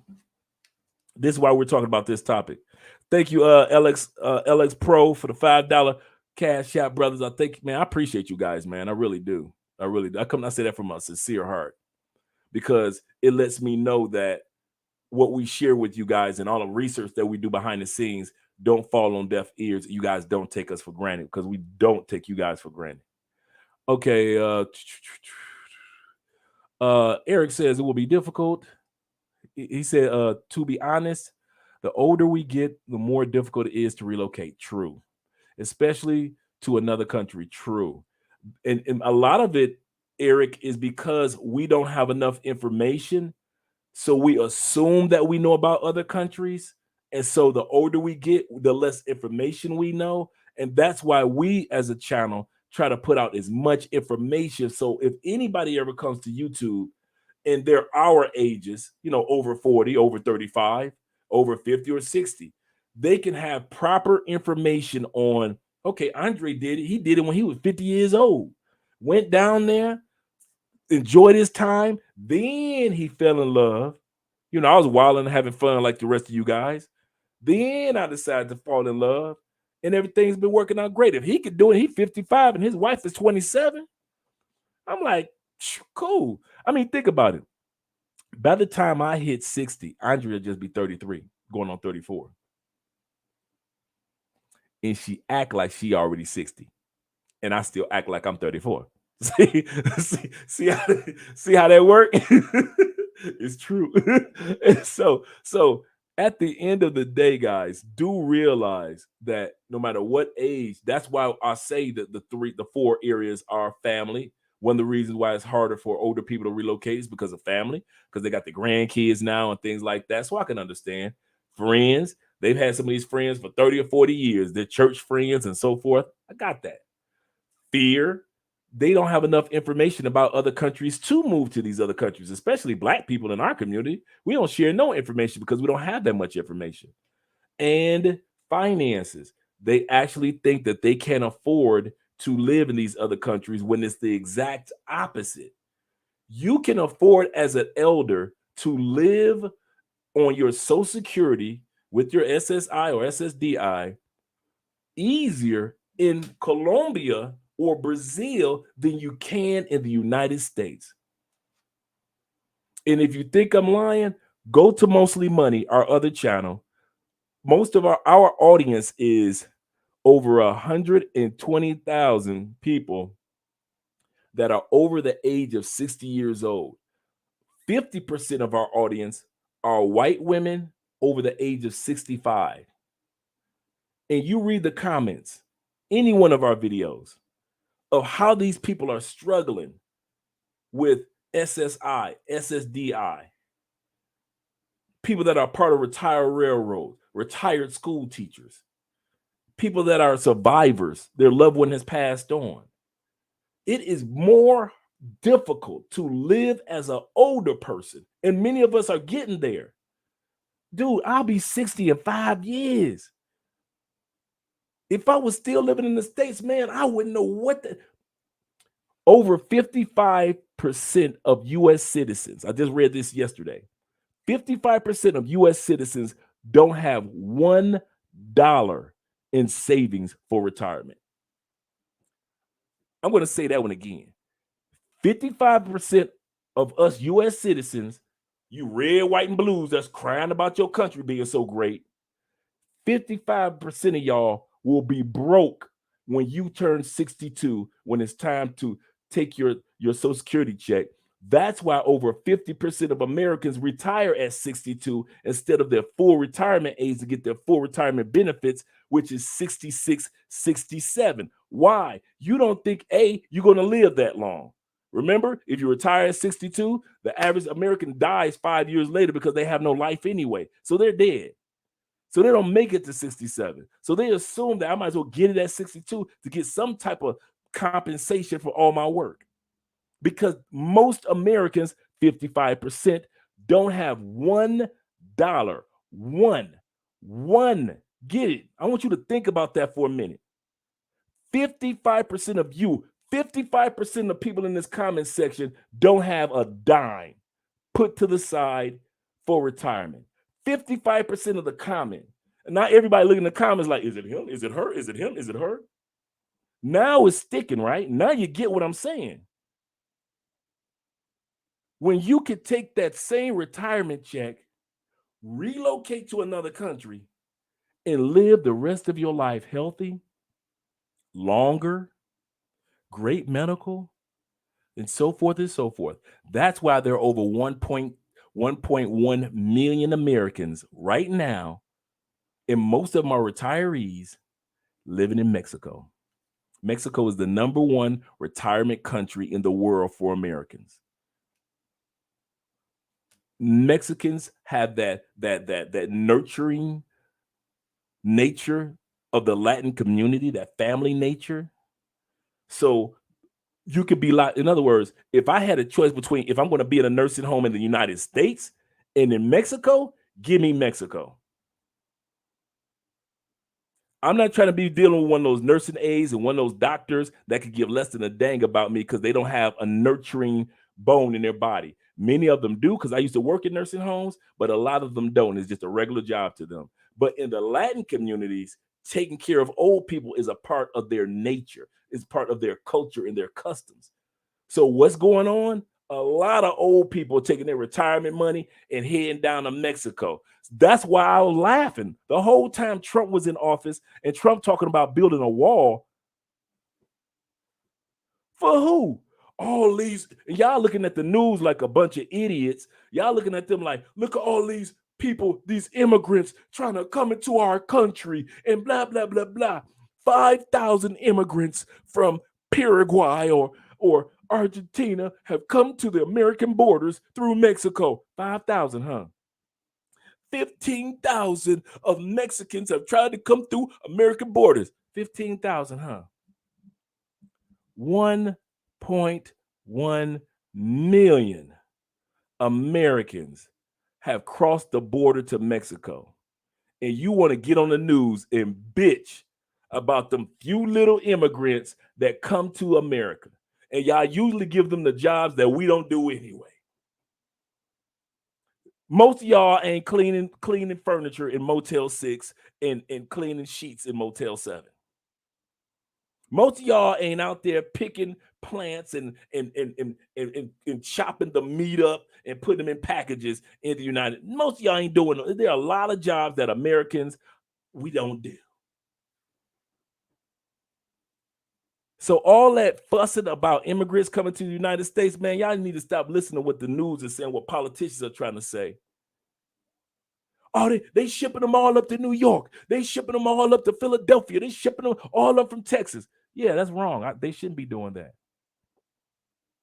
But that still doesn't mean that when they shipping those few up to New York and they all in the streets with the rest of the homeless people, that still doesn't take away the 1.1 million of y'all that's moving to Mexico alone. We're not talking about any other country. We talking about y'all taking your asses down to Mexico. So y'all can shut down with that immigration and building walls. Mexico should have been the one that built the wall a long time ago for our asses running through there. Have y'all seen how many people right now, young people, moving from California to Mexico? Mexico has had to change the prices for everything because there's so many Americans moving from the California borders all the way down to Tijuana and the rest of those locations down there. And why they got y'all distracted looking at look at all these immigrants in there. They're trying to chase down the black immigrants with horses. Ain't nothing but Americans going from California down to Tijuana and fucking up everything.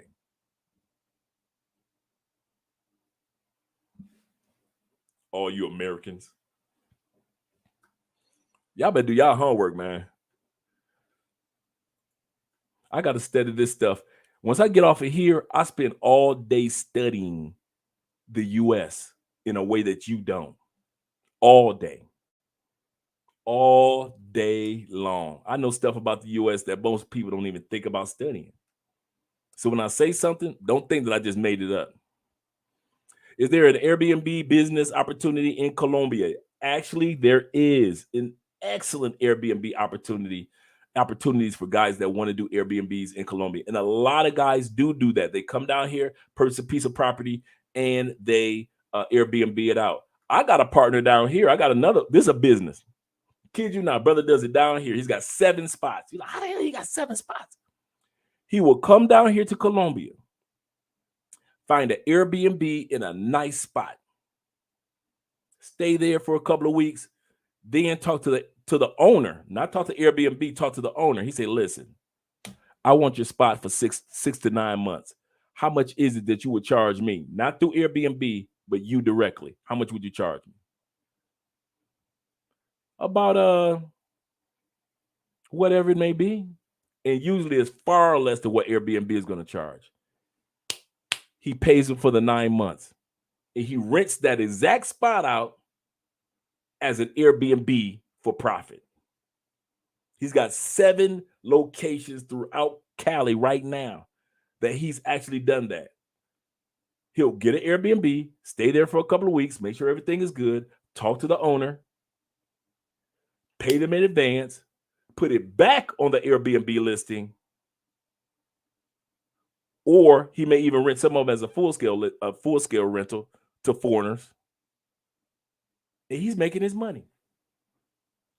There are Airbnb opportunities down here for if you want to do it traditionally, like buy a piece of property, Airbnb it out, or even on a business scale. There's a lot of things that you could do down here in Colombia and the reason why I say that in Colombia or in Brazil or any part of South America is because now you have the money to do it. Perfect example. Let's say with our brand, we make $10,000 a month. It only costs Andre and I about $1,500, including our bills, our salary, everything. Everything's taken care of. $1,500 a month for 2 grown-ass people.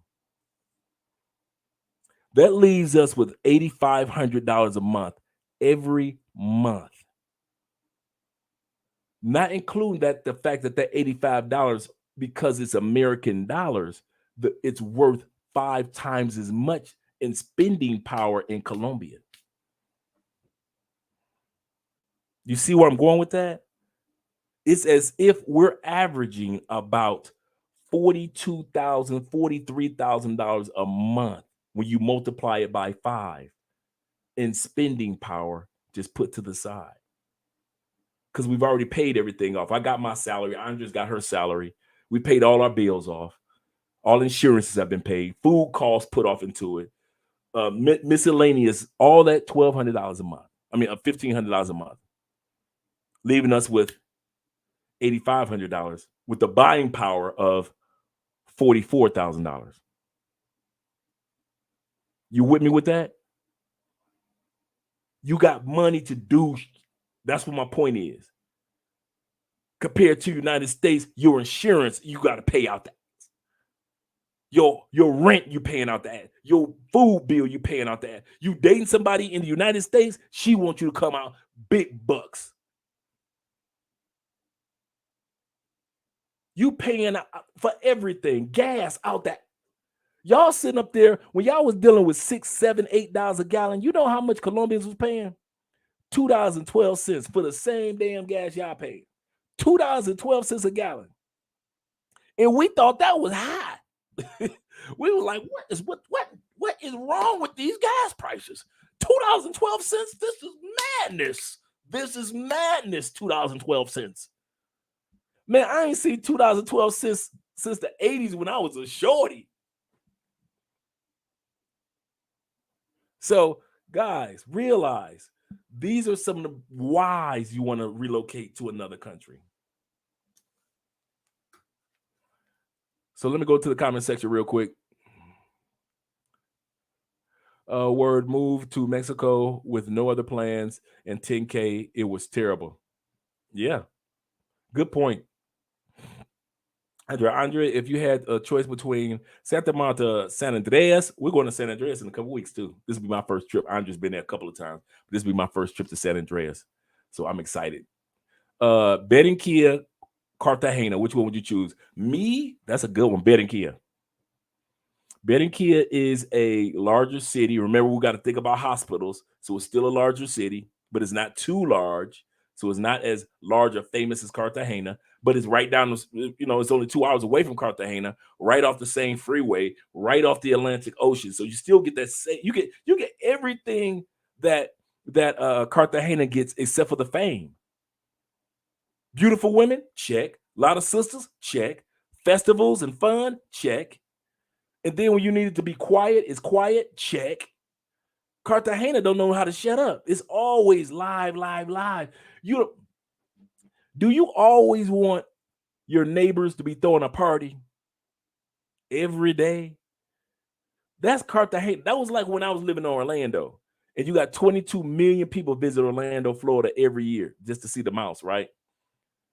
And all the other theme parks. We locals got tired of that. We wanted, so a lot of us lived on the outskirts of Orlando, like Winter Haven, where it was quiet and where it was just regular life. Same thing with Cartagena or Barranquilla. Barranquilla is Cartagena with regular people. It's just regular life. To whereas Cartagena is always on the go. You know, man, I ain't trying to be around that all the time. So I would choose Barranquilla first. Second one would be Santa Marta, because I haven't been to San Andreas. It's Santa Marta.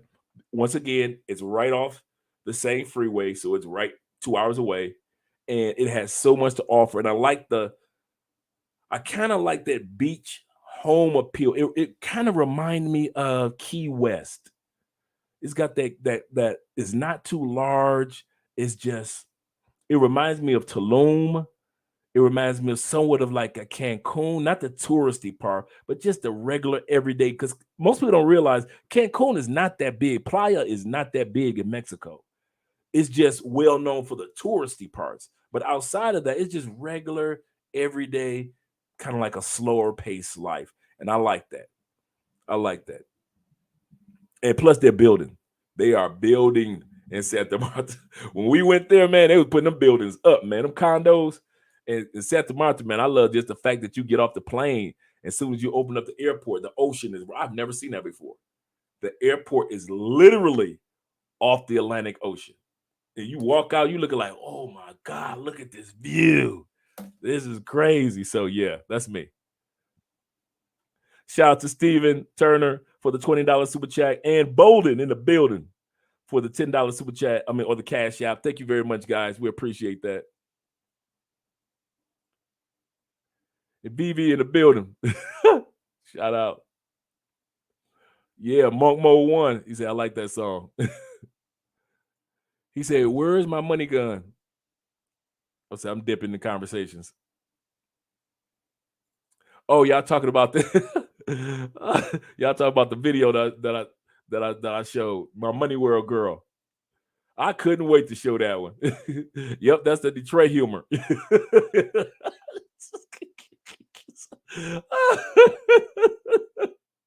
Oh, you guys are funny. Oh man, I just got our soundboard in with all the sound effects. So, oh man, we putting all this together with the new microphones and all the new setup for next year, new lights. Oh, it's gonna be so much fun.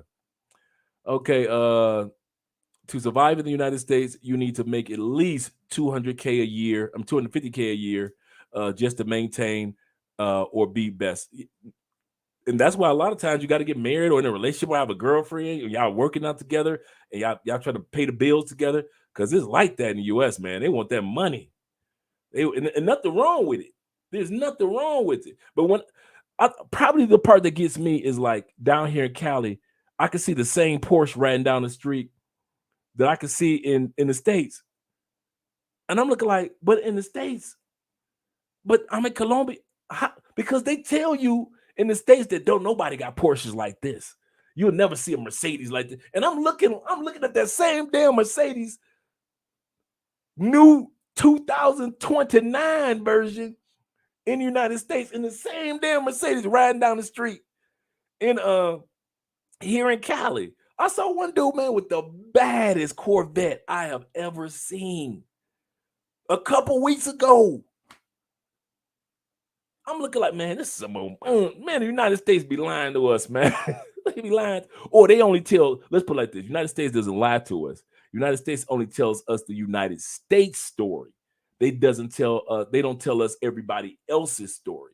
And that's the problem with the States. We got 70 people in the chat. Make sure you guys subscribe. I mean, click that like button. I like you. Make sure you like us too. All right. Make it stop. I'll book a couch. Y'all stupid. Oh man, I can see why I'm behind. Oh my goodness, that's funny. That is funny. All right. Eric said I had a conversation last night. People still think that the US is still the top of quality life. Absolutely not. I think the mistake that people make is they think that the United States is the only place for quality life. And that's where the mistake comes in. When you make the mistake of thinking that the United States is the only place where you could die happy, where you can make money, where you can have finances, that's far from the truth. That's so far from the truth. Think about it. There are countries that are thousands of years old. The United States is barely cracking 500. It's barely about to crack 500.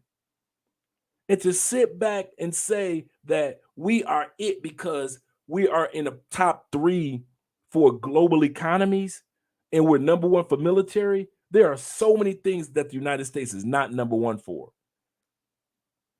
Yeah, we're number 1 for incarceration. Yeah, we're in the top countries in the world where you don't have freedom of speech. Ask Kanye that. United States will cancel you so fast. What? Please, let you say something about LGBTQ, you cancel. Let you say something about other cultures that have economic power, you cancel. Let you say something about anything in the United States, about women, about obesity, about anything, you cancel, you cancel, you cancel. You can't say nothing in the United States. You can't say it on social media. You can't say it on the news. You can't say it on mainstream news. You can't say it in a blog. You can't even say it to your boys. So while you sit back thinking you got freedom of speech in the United States, ask all these people that have been canceled. They've lost money. Think about until Johnny Depp went to court and spent millions. He had to fight for the right, for the truth to be told in regards to his relationship. They canceled him out. No more Pirates of the Caribbean. No more multi-million-dollar movies. No more sponsorships. Nothing. They cut Johnny Depp. When they cut the white boy out, you knew you brothers ain't got a chance. That's your United States. That's yours, bruh. Yours. My country, 'tis of thee. Yes, canceling out everybody. You can't say, as a man, you can't say nothing to a woman. You can't say nothing to a coworker. Let you say something to a coworker. Oh, your dress looks nice. HR. Let you not say something to a coworker and she trying to flirt with you.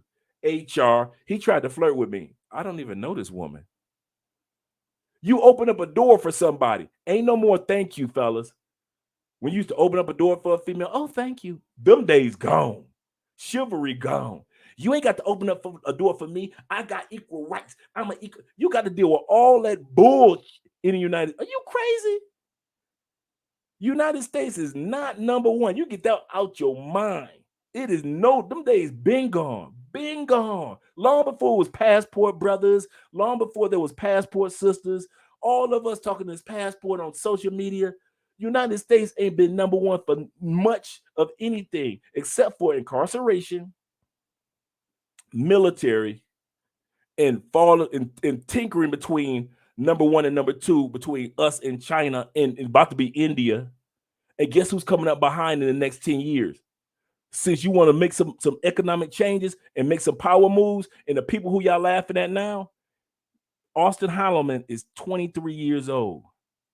By the time he's 33, he'll be living in the country with the 5th strongest economy in the world, Brazil. A lot of you brothers are sleeping on Africa. Do you know that in the next 10 to 20 years, 5 of the top super cities in the world will be located in Africa? 5 of them. Not a few here and a few there. 5 of the strongest cities in the world we'll be in Africa. So if you want to relocate, this is the time to do it. Don't come and jump in the double dutch when everybody else have already mastered. Everybody's come down here and bought their bed. Get to these locations right now where everything is just, the pulse is starting to grow. The insight, the news about these locations is starting to grow. Because when you come here a few years later, you're going to wish that you had done it now when the dollar is 5 to 1, when the dollar is 10 to 1. I could buy a place. Man, y'all sleeping. Me and Andrea are looking at places to purchase right now. And some of these places down here are like 100,000, 200,000, 300,000. They would be $1.5 million to 1.2 to 1 point in the States. You see where I'm going with that? We buying something while the dollar is 5 to 1. I came here when the dollar was 2.7 to 1. Now it's 5 to 1. I'm buying a place. Yeah, I'm buying a place. And I hope that you guys take advantage of that too.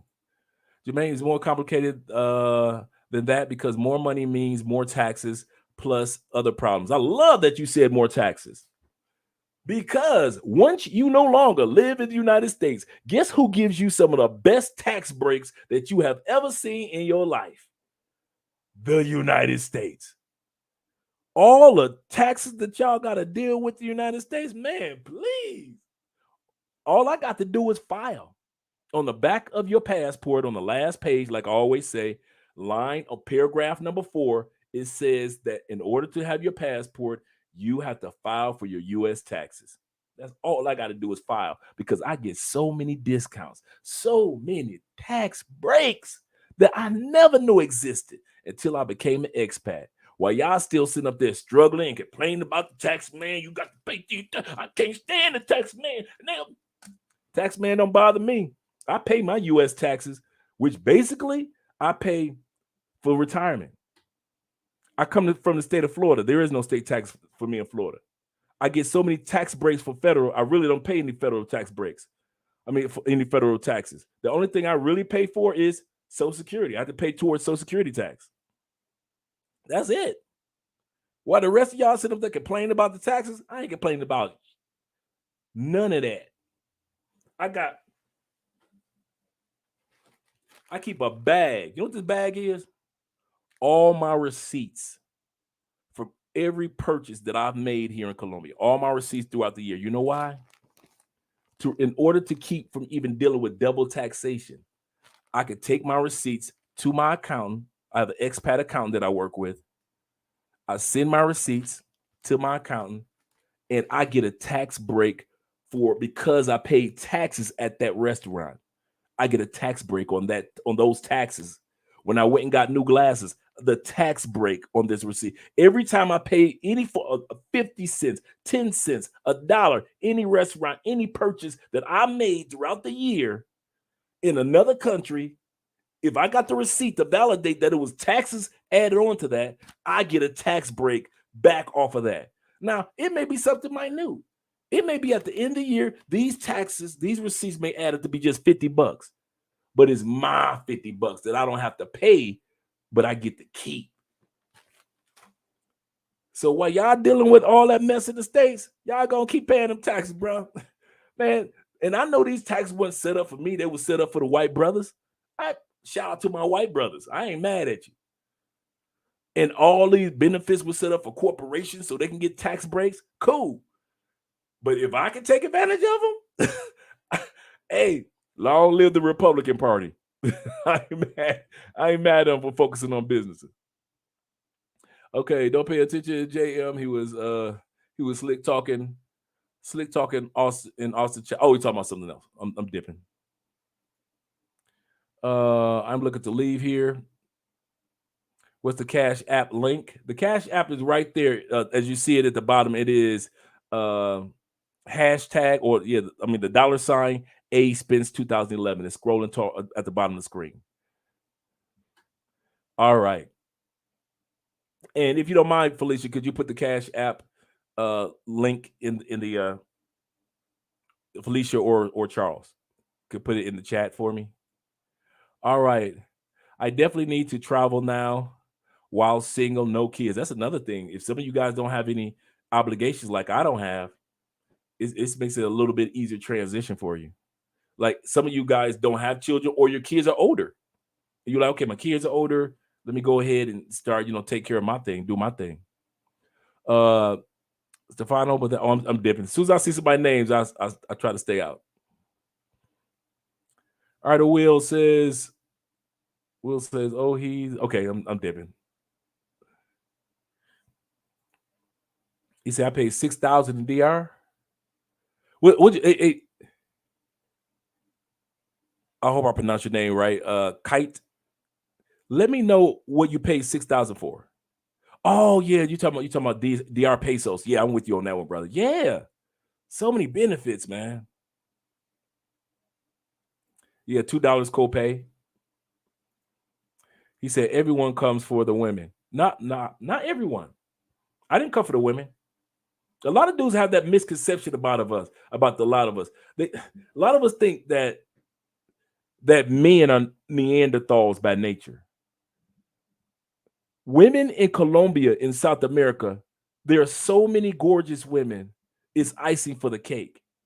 You don't have to think about it anymore. It's not like the States where you may live in Philadelphia and every 2 days you see a hot chick, or every 5 days you see the chick of your dream, or at least the one that you want to sleep with.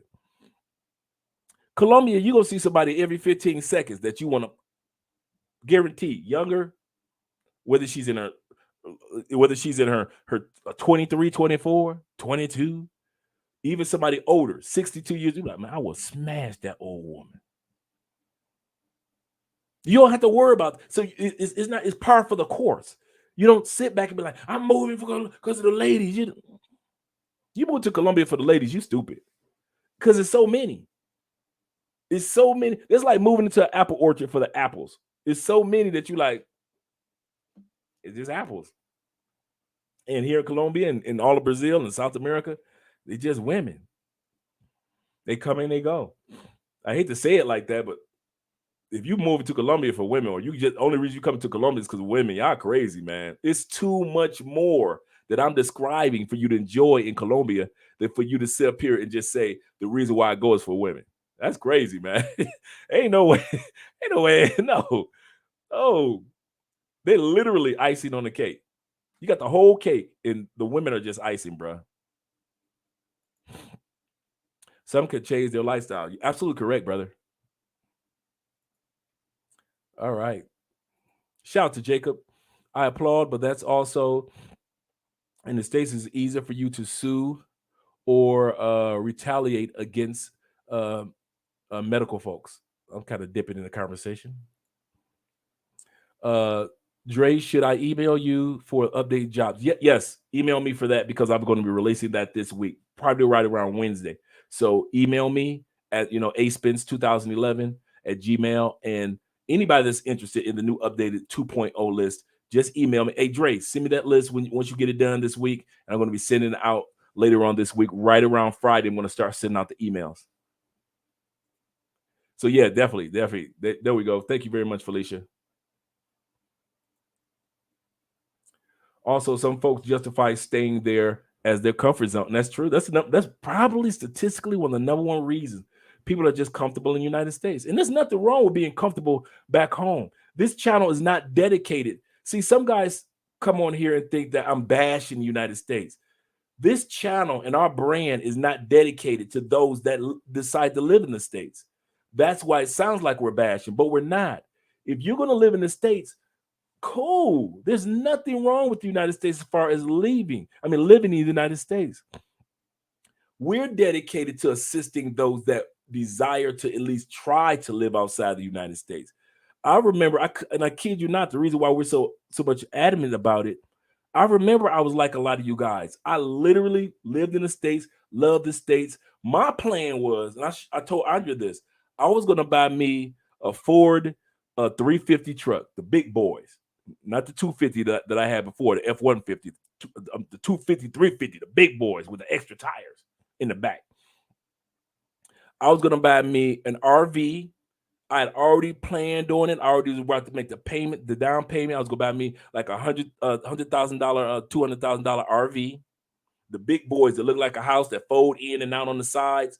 I've been my uncle Jeffrey. He could tell you. I was taking him to RV because Florida you can find them all over the place. Dealerships. I'm going to RV dealerships for like 3 years. This was serious. This was serious. This is going to be the rest of my life. I was going to travel the United States and Canada and Mexico. That's what my plan was. That was my original plan. That's what I wanted to do until I got that passport and realized that the United States was not the only country that, or Canada or Mexico, which I'd already been to, were not the only countries that I could go to. I could actually see other locations. And so for those that are interested in staying in the United States, so be it. Cool. I got you, brother. I ain't putting down the States. Our brand, when you click on Love Crossing Borders, the title tells you everything. Love Crossing Borders. If you don't get past nothing else, you know that we're going to motivate you or encourage you to love your life on the other side of the world, in other locations of the world, and see and enjoy. Even if you're going to go back to the States to live, at least go and enjoy other parts of the world. That's our calling, to help you find love across borders or fall in love with the borders that you cross. That's our calling. So you guys might as well get used to us talking about the United States the way that we do, because we want to encourage you to really see other countries as well, or relocate to other countries as well. Also, some folks justify, I looked at that one. Good point. No, I mean literally move to the woods. Some people do that, man. I kid you not. Some people like, I kid you not, man. It is so nice in the Fincas, the coffee region. Andre and I were going to go rent another finca, another farm area. You know, I'm going to drop a finca video tomorrow so you guys can see what we're talking about. And we decided, since I'd never been to San Andreas, our anniversary is on December 13th. And she was like, why don't we go to San Andreas? You've never been there. Let's go. I was like, you know what? Let's go. And so we decided that we're going to go to San Andreas and celebrate our anniversary. This will be our 3rd anniversary.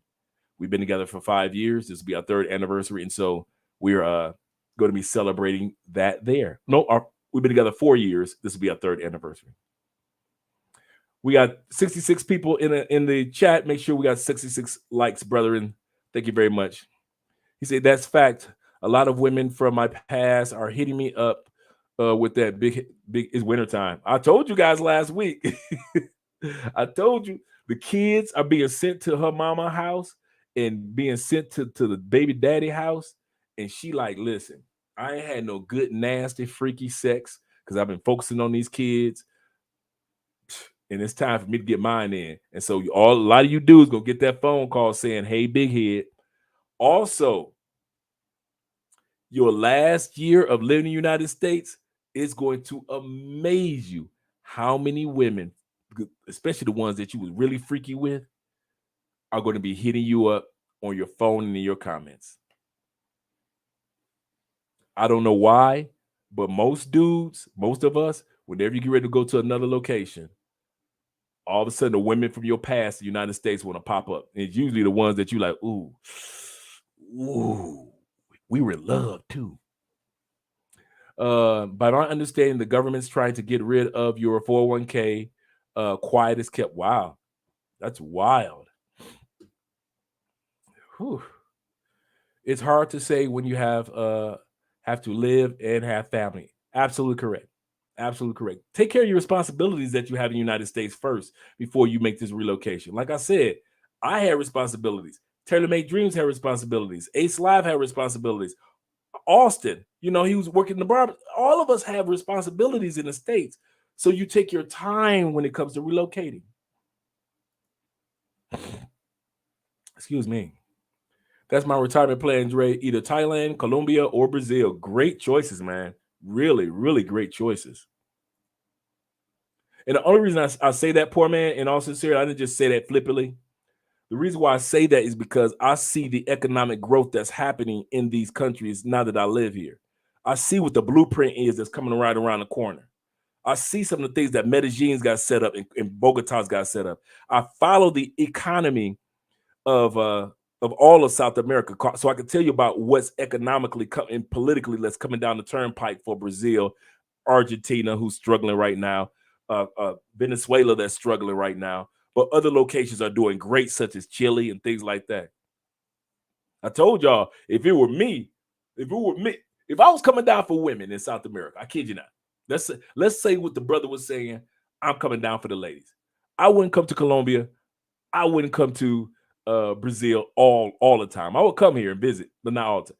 I would be in Chile. You know why? Because Chile is the only country in South America where a woman does not need a visa to come to the United States. So if you smashing a fine Chilean sister and you want her to hop on that plane with you to head back, as long as she got a passport, she can head right back to the United States with you, spend a couple months there, and you can send her butt right on back down here to her people. You ain't got to go through all that visa struggle that you got to deal with in most of South America. Chile, you can smash her, and she could be on a plane with you heading right back. And if you need her there at your spot in the States for a couple weeks or a couple days, I don't see why y'all sleeping on Chile, man. But that's a good one, poor man. Because people create more bills than money that they have. Yes, that's true. That's why a lot of people don't have savings. Shout out to Mexico. I know, boy. I don't see why Mexico ain't built that wall yet. Subscribe to Andrea Wallace. Make sure you guys subscribe to Andrea's channel. Click that link for her, man. Your girl is feeling under the weather. We've been drinking orange juice all day long. I just added water to this because this is the only thing that was sitting here, but definitely. So pro, you definitely need to ride out, bro. Get this language down. You good? Yeah, just true. That's true. He said currently living in Mexico. Jay, I didn't know that's where you were, Jay. I knew you were out of the country, but I didn't know. You know what? I did know that. I won't lie. I did know that. I just remembered because I follow you on Facebook a lot. So he says, Stefano says that they do the jobs that Americans won't do because Americans think they are too good to do them. Yeah, absolutely correct. That's why they come over. That's why the U.S. borders let them across. I give you a perfect example. That's why it's harder or it's taking longer for you guys that got a girlfriend in South America or in Europe, and she's already applied for her visa interview. And you know that the visa interviews, no matter where you live in the world, the only ones that's available right now are in 2025. 2023 is full. You cannot get an interview to get a visa for your little girlfriend in any country to go to America in 2023. Forget that. 2024, Andrea's in April. We've been filled out April of 2024. Okay. The only opening now is 2025. Well, why is that, Andre? Because when it comes to visas, the United States gives visas on who can help our economy economically the most. So they're giving visa to migrant workers because they help our economy. Whether you want to admit it or not, they're giving visas to these folks because they work in the fields and they work cutting up this meat in the meat markets, and they do a lot of things behind the scenes that we average Americans won't do. So they get visas first. Number two, college students. They help the world help the U.S. as far as economy. They come over, pay for college, or they get scholarships. They bring knowledge and insight from their countries to our country, so they get visas next in line. Then there's somebody else that's ahead of us. And then your little nappy head or your little Afro-Colombian, she's on the list. She is not number one as far as that's why she has to wait until 2024, 2025, along with Andrea. Because what they do is, and how I found out one of the dudes that I did a consultation with, and he came down here, he sat down with me. He's a consulate for Jamaica. I didn't know that they even switch consulates. He said every 2 years a consulate is moved to another country. He said so the consulate that gives visas in Jamaica for 2 years, we're all moved around to another. He said I might be in Egypt next year. He said so all that takes place. He said but it's visas are giving on the scale of who can help the U.S. economy the most. And migrant workers get visas before your girlfriend. Why did I say all this? That's why I say you should be dating somebody in Chile so you don't have to deal with all them headaches. Because to date with a Brazilian, she's going to have to wait. Date with a European girl, she going to have to wait. Your little Zoom to Thailand, she going to have to wait. Any country that needs a visa to get to the United States, if she's not a part of that tier, she's down at the bottom part, along with Andrea and the rest of them, just waiting to get their interview in. And it's all set up like that. Did I already read this? He said most Americans are bitching and moaning about America. They do, and are the same ass hats who voted for these Democrats, socialist policies. See, Democrats, Republicans, Independents, none of them really give a dang about us regular people anyway. When the lights are out and the titles are gone, they all hang out with each other. They all play poker together. They all play tennis together. They all go fishing together. Democrats don't just fish with Democrats. They be with Republicans. They all hang out together. All of them are partners. Hillary Clinton is one of the closest friends to Trump long before, I'm talking about partners, long before he started running for president. Man, I seen old photos of Jimmy Carter hanging out with Ronald Reagan long before Reagan became president. I'm talking about these people are partners. So when y'all sit back and they try to get us food into it's the Democrats, it's the Republicans, it's Bernie Sanders, the only independent, blah, blah, blah, blah. Man, do me a favor.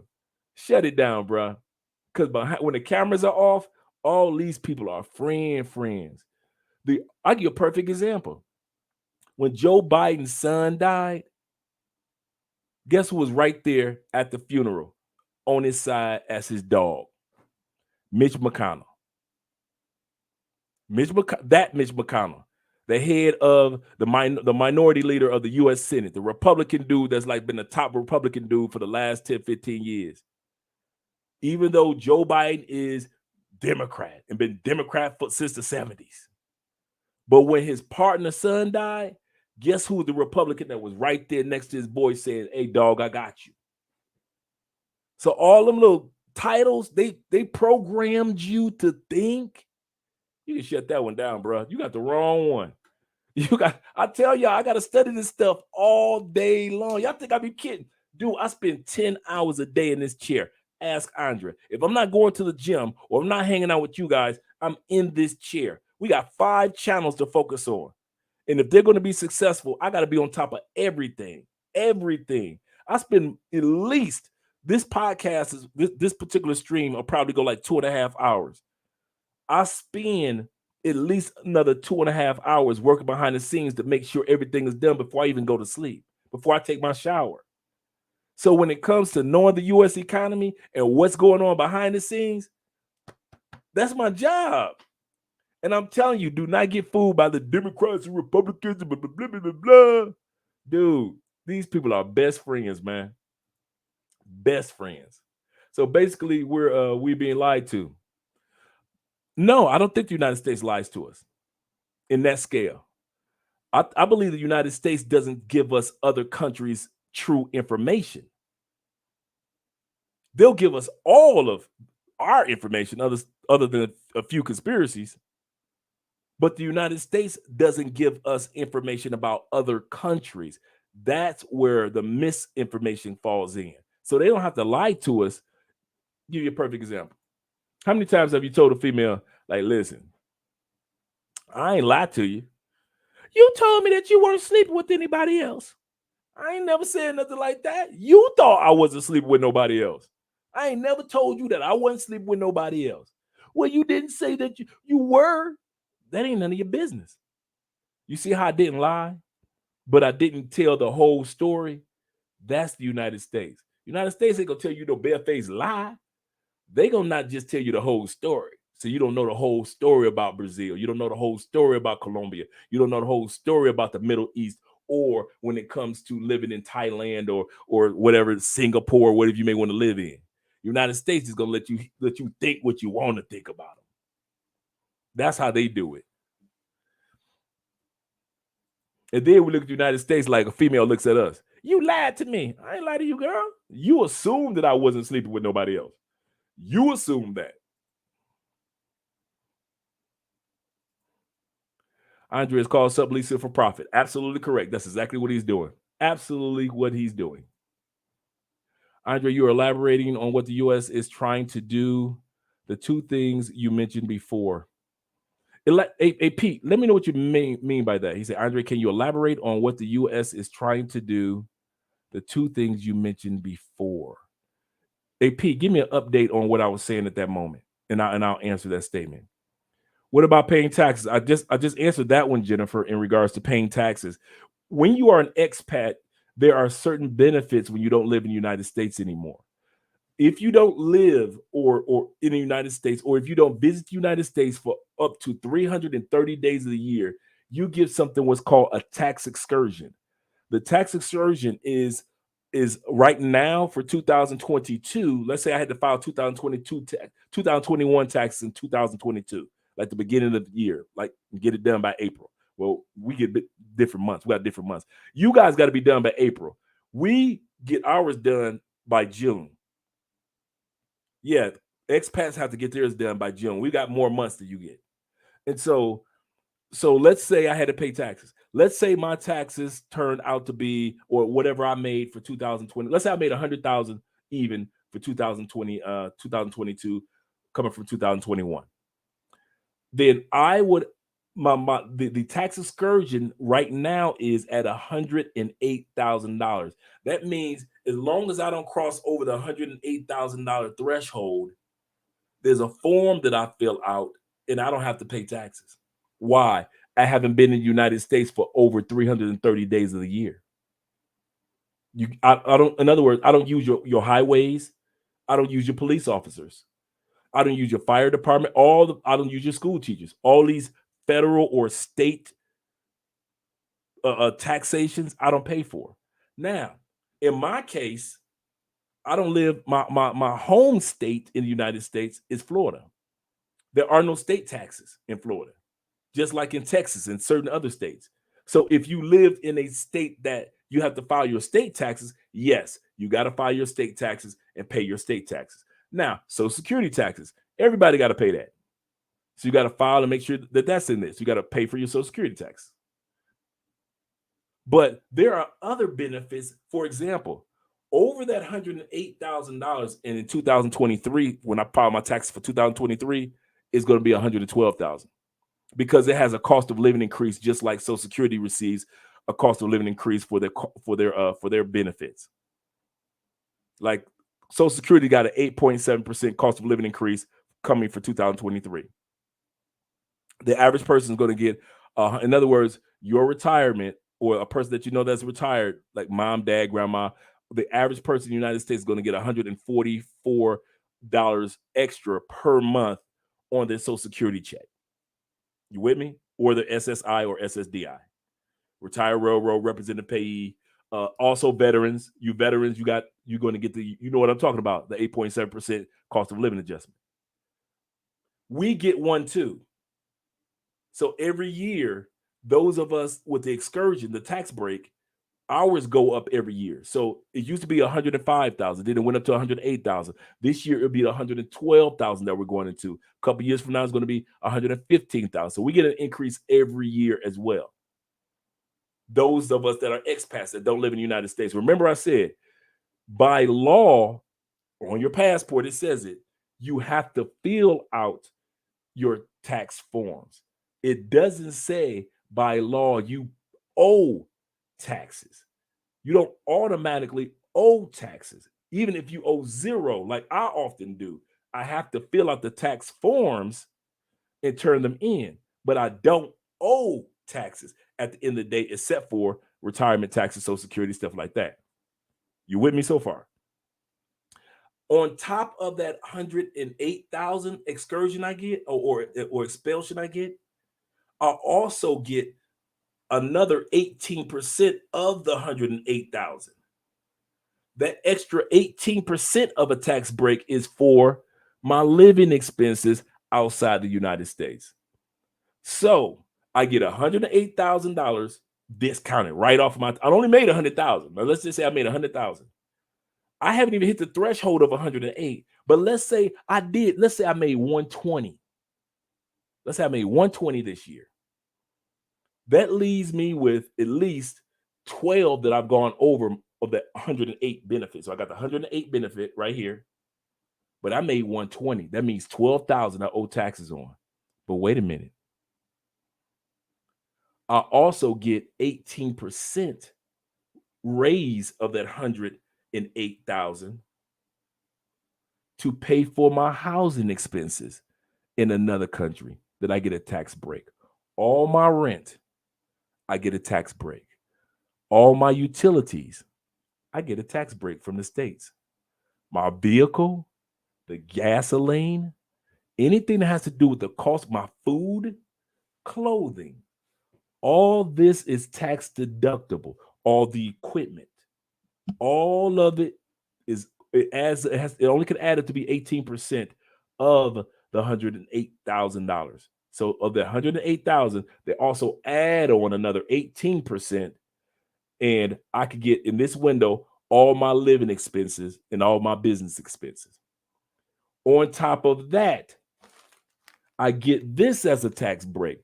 Anything is because you can't get double taxations. That's how the treaty is set up with certain countries. The treaty between the United States and Colombia, I can't get double taxation. So every restaurant we went to, every cologne I've purchased in Colombia, every time I went to the grocery store, every phone I've purchased, every pen I've purchased, if there is a tax, if I pay taxes in Colombia, I get a tax break for it in the States. That's why I keep all my receipts, because all these receipts give me like I said, I don't care if it just adds up to be $50. It's my $50. So these are some of the tax break benefits that you get. And I like what somebody just put up here. Also, your rental insurance, tax deductible. Your life insurance, your medical insurance, all comes with tax benefits. The United States only asks you to do one thing, which a lot of people don't do. A lot of countries don't do. They ask you to file the taxes, even if you don't owe taxes. Many countries where you don't live in that country, they don't ask you to do nothing. Hey, you're gone, you're gone. You pay taxes or file taxes when you come back. Not the United States. The United States is one of the few countries that want to be all up in your business, even if you ain't in the United States anymore. It is what it is, but most expats don't pay taxes. I know most of y'all don't realize that. Most people that become expats don't pay taxes. We file taxes, but most people don't hit that $108,000 a year threshold. And it's going to be $112 next year. Most expats do not make $112,000 a year. While y'all talking about taxes in the United States. Yep, your car insurance, all that. Yep. Arnold in the building. What's up, Dre? It's IRA. Yep. Thank you very much. Can I do living tourist? Can I do living in tourist spots? Listen, I can't do living in tourist spots. I could, man. Orlando drove me crazy. Tampa was enough to see all the snowbirds come down.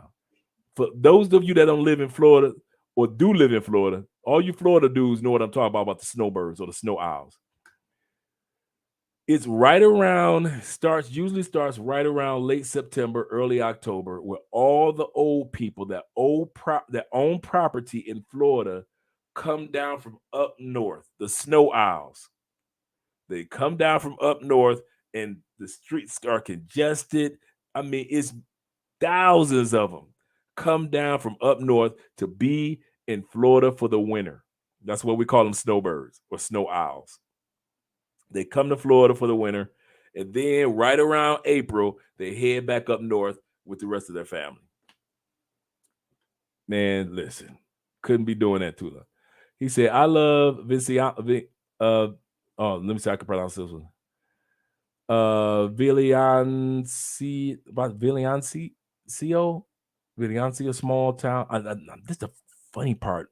Andrew and I have been to the small town too. I know exactly where he is, and I can't pronounce it. A small town was about 500. 500K people population. Live between Atlanta and I guess Andre and I haven't been to. I thought I knew this town. I thought we'd been to this town before. He said, "Oh, you see, I live between Atlanta and this particular town, the small town." Yes, a lot of people do that. Live in two locations. I'm a Bay Area fan. Yay, area. Medellin, I saw a Harley. Yeah, people be thinking like they be thinking like this is the mistake that I was making. I won't say other people were making. I was making this mistake. I was thinking that most of these countries most of these companies that are worth billions of dollars were only making their billions in the States. I literally was thinking McDonald's were making their money in the States, even though I knew other McDonald's was around the world. I literally thought Burger King, Harley, Ford, I thought all these companies, when they said this is $1 billion, I'm sitting up thinking Microsoft was making their billions in the States. This is how I was thinking. I was that naive until I left the United States and I realized no wonder Levi is worth $1 billion. No wonder Nike is worth it, because I'm thinking only about what they programmed me to think. The United States. I had my horse blinders on and I was thinking like the rest of the horses. And then now I understand how Harley Davidson could be worth so many millions, because they don't just sell in the United States. They sell everywhere, including Medellin, Colombia. Things seem so fake in the United States. It does happen like that, Jen. It really does. Thanks, Obama. You can't just put it on one president. You got to put it on that whole era. That's a big fact, Dre. When I was in Cali last week, I came out of the airport, and it seems like some nice foreign cars. I saw some nice foreign cars out there. Yeah, brother. So really nice. And every time I think I've seen, like, okay, that's the best car that they got here, I'll see something way better, and I'm like, they got this in Cali? All right. He say shit. Cambodia with Singapore is like Singapore on steroids economically in the coming years. Yes, I'm telling you guys, that's the beauty of your passport. There's so many economic opportunities for you to stretch your dollars and your man. Listen, women come to men that got the money. We know this. And if your dollar is worth $5 or $10 or $35, $100 more, $500 more in another country, please, let's put it like this. You can't escape that. Go name the country where women don't like men with money. I'll wait. Thanks, Brian Benjamin, for the $5 cash app. I appreciate that, brother. Name the country where women don't have hypergamy and expect a man to bring economics to the table.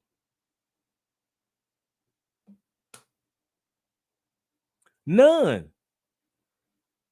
Women in Brazil, just like the United States, just like Colombia, they looking for dudes that got that paper.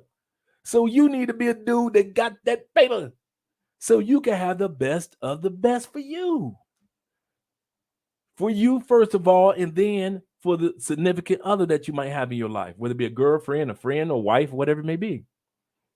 Because you ain't going to escape that one, brother. You can't go to any other country and be cheap and get the best quality of women. That ain't going to happen. He said the monogamy Messiah really fucked up the shit badly. His boy Brandon is even worse. Okay, I wouldn't even know that. I'm dipping now. Okay, I just paid 27,000 in U.S. taxes from an inheritance. Yeah, I remember my granddad left me an inheritance. Them tax boys. I'm like, can I keep some of it? What up, fam? What? Oh, you to change the name back? Is that what it is? You to change the name. Salute, fellow Detroiter. Dre dropping jewels again. No, 6,000 USD for veneers, brother. Yeah. No, $6,000 for the veneers. Yeah, $6,000.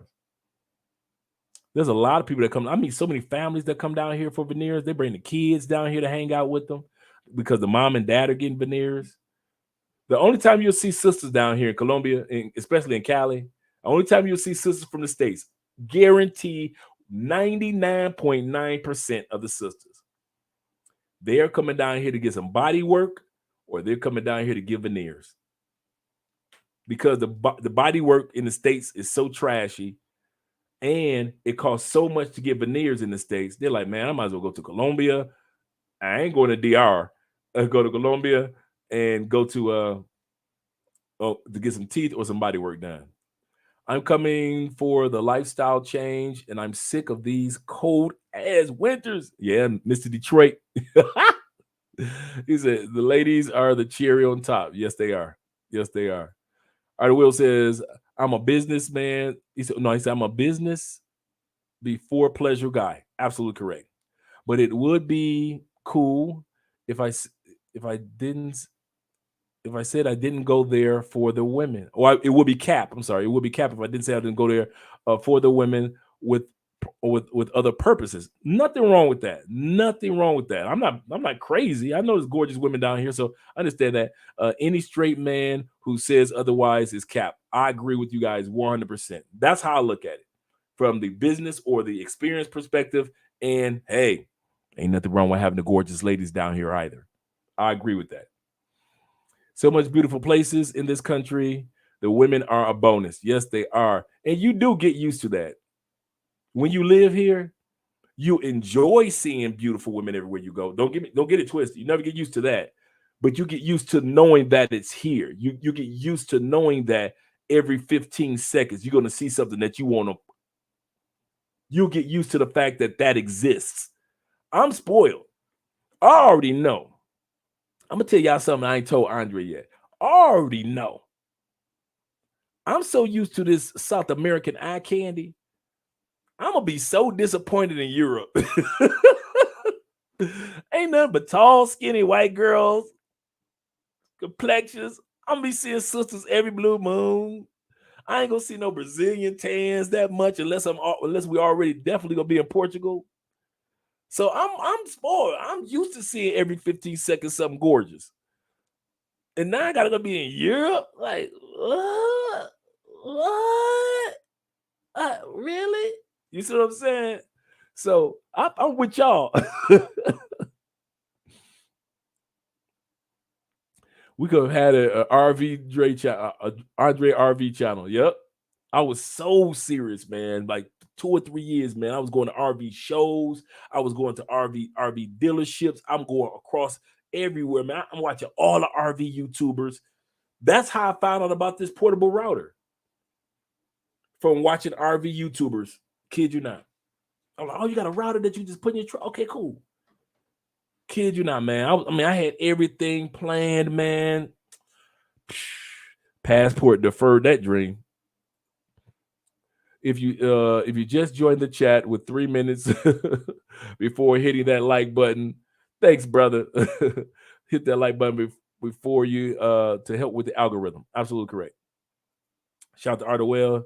She could touch the flag, maybe the soil, but she can't touch the card. Okay. Andre, how's it going, brother? What's up? What's up, Maurice? In the building. Shout out to you brothers that have been giving to Super Chats, and I think some of you have given the Cash App as well. But thank you guys for all that you've done to bless us tonight. All right. Most Republicans hate McConnell. They do, don't they? They hate their own leader. They do. They hate Mitch, man. They tried to vote Mitch out a couple of days ago. Mitch was like, "Stop it." They want to replace Mitch with the senator from Florida, the tall blonde dude. And Mitch was like, "Stop it, man. I got the votes to win this thing again." Mitch gonna be the head of the Republican Party. You know, Mitch McConnell is a senator out of Kentucky, and Mitch has been the leader of the Republican Party long before Trump is here, and long after Trump is gone, it'll be Mitch. Doing well, can't complain. Thanks for asking. How are things with you? Oh, I'm dipping. He says, with being said that it gets twisted in the United States, influence, we control these other countries. I was looking at the CPAC, and they have Republican conferences in Brazil backing candidates. I could agree with that. He said, "What's up, Dre? Love the show. Thank you very much, brethren." Artie Will says, Form 11. Yep, that's it. Those are the forms, the tax forms. Absolutely correct. Remember, guys, I'll just tell you about the tax forms of the excursions or the tax breaks that I get. These are actually some of those tax forms. He's absolutely correct. Tax form 1116, foreign tax credit, correct. And form 2555, foreign earned income. Absolutely correct. So you guys that thought or was wondering about how these, you actually look these forms up and information on tax breaks for foreigners on YouTube. You can look it up. So anything that I said, you can just sit back and say, well, Dre just talking. Okay, cool. But look these forms up. Look them up on YouTube, and people will tell you how to fill out these forms, what they're for, and they're for the tax break. I got to fill out a regular form that you guys have as well, but I have to fill out these forms also because I get the tax breaks. Thanks, Will, for putting that up there. So you guys that are interested, once again, it's tax form 1116 and also tax form 2555. Sorry, I'm late. What's up, Tevin, in the building? He said, I'm on the job right now. Get your money, brother. Andre Love Crossing Borders, running reverse psychology. A lot of you are right now. All right. Let me scroll down. He said, bro, I had to rewind to talking about tax breaks. Oh, okay. Yeah. We had a good conversation about the tax breaks. Andre, tax lessons, major gain right now. Yeah, man. It's listen, as long as you're not in the state, and there's another one too. I forget how, I got to look it up. Even if you're in the States for over 330 days of the year, but you have to be there for business. I think that's what the other one is. So if you're in the United States and you're there for like 350 days of the year, right? But those extra days you had to be there because you had to be there on business, like for a job or whatever it may be. Then they give you a break. So let's say I go back to the United States, and for 6 months I'm there on business. I can still get my tax break because I don't technically have a home address in the States, and all my benefits and who I am is located outside the States. I have my foreign ID. I have my foreign driver's license. I have foreign properties. So I validate that I am a person that actually am an expat. I don't have to be outside the States for 360 days of the year, because even though I was in the States for 6 months, the rest of the time I was in the States was for business. That's how I still qualify for the tax break. So you don't, it's two things. You're either in the States for business, or you're in the States, or you're out of the States for the 360 plus days of the month. Days of the year. So it's two parts. So even if you don't make the 360, if you can validate that your life is outside the United States, but you're only back on business for a few months, you had to be in the United States longer than that 360-day threshold, I mean, I'm sorry, 330-day threshold. I said 360, but 330-day threshold, then you can still get the excursion or the tax break or exemption, in other words. What's good? What's good? Okay, brother. Black by Design in the building. Shout out to the brother. What's up, D Thomas? Snowbirds were the worst, or aren't they?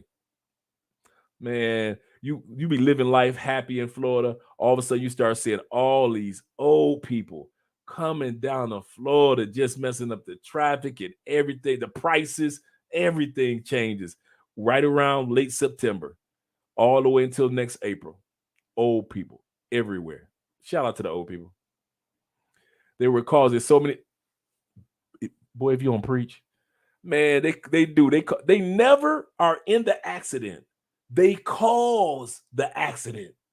You do not see old people in Florida get into accidents, but they will cause a 5-car pileup and keep rolling like ain't nothing happened. Clog up, yep, the golf courses and everything else. You're absolutely correct. Oh my goodness. Of course they like men with money. Just more, it's just more of a big deal in the United States. Yeah, I could say that. I could agree with that. In my business, I learned about tax write-offs. That's what's up, brother. And that's how we all should know. I seen a chameleon Porsche in Kia when I saw the Harley. I saw the Harley shop. Yep. A block from the Hooters. Man, they got so many dealerships down here. You got the Porsche dealership. You got the like that man, dude, on the other side of the city. You got the Mercedes dealership right across the street from the Porsche dealership, right across from the Toyota 4Runner dealerships. He said a block from the Hooters and Parquet Years. I asked the sales rep. It was 27. He said it was $27,000, but in Illinois it was $75K for that Porsche. Yep, you're not lying, brother. You need to go to Australia if you want to see thick, beautiful white women. I never thought about that. I never thought about that with Australia. There's a lot of Colombians that live in Australia too. That would have made you too. I feel you, Andre. No more sexy tans. I know, right? Even when you see Europeans trying to get a tan, you looking at them like that's skin cancer, girl. That ain't no tan. Harley Davidsons are standard issues for cops in Korea. I didn't know that. See man, that's why I love you brothers, man. The global knowledge that we share with each other. Y'all, we always share stuff that if we were only talking to each other in America, it's so much that we wouldn't know. But now many of us are globalists. It's so much little tidbits that we share of knowledge with each other, man. Whether we've experienced or somebody we know that experienced it. That we never talk like this. Man, you can have us sitting around playing dominoes, spades, and all type of card games or poker, and we never talk like this. We always talk about local American bullshit. But whenever we are together on these platforms, we always share so much global knowledge about stuff you never thought about. I appreciate you guys so much, man. Sisters in the UK are he said are upset quick. Yeah, they just bad as the sisters in the United States. Or he says, I want to go to I want to get out of the States because I want to experience life in different cultures, meet new people, new lifestyles, and see what restaurants are like. Sound like my blueprint. And of course, the women too, cause why not? Yeah, that's how I was, man. You named off my game plan. I really came to South America for all this experience because I had already knew, all my friends in the States were already Colombian, living in Florida, in Tampa. There's a huge Colombian population. So I wasn't kind of like strung out on the Colombia like that because I was already going to all the Colombian clubs, restaurants. I was eating repas and all that stuff while I was in the States. So all the Colombian food I was already eating. But when I came down here, it was a completely different experience. I thought I saw some gorgeous Colombians while I was in the States. When I got down here, I was like, oh my goodness. Gentlemen, traveling to Cali, do you suggest a hotel or an Airbnb? I would suggest an Airbnb in Cali. I suggest you be wise with the type of woman you bring to the Airbnb in any parts of Colombia. That's what I suggest. Airbnbs are great, cool. That you get in more locations because hotels are in just in certain locations. That's in any city. But an Airbnb is all around, and you can pick any area of a city that you would want to go to or visit. Me and most of the guys that I deal with or hang out with, we are on the north side of Cali, either in Granada area or here over in the Chippy Choppy area where the mall and everything else is in walking distance. So if you come to Cali, everything is in walking distance when you're near Chippy Choppy Mall, and all the fun and all the restaurants and everything that you want to go to. And hanging out with me is a lot easier too, because I usually just scoop you up and we just go hang out somewhere anyway. That would be perfect for truck drivers. Yeah, I know. He said, on that first trip, I'm dipping in the conversation. Yeah, I would say Airbnb. Now, don't get me wrong. On the north side and in Granada, there are some really, really nice hotels too. Uh, now the old folks are running up and down the turnpike in Kansas, wreaking havoc on their way to Florida.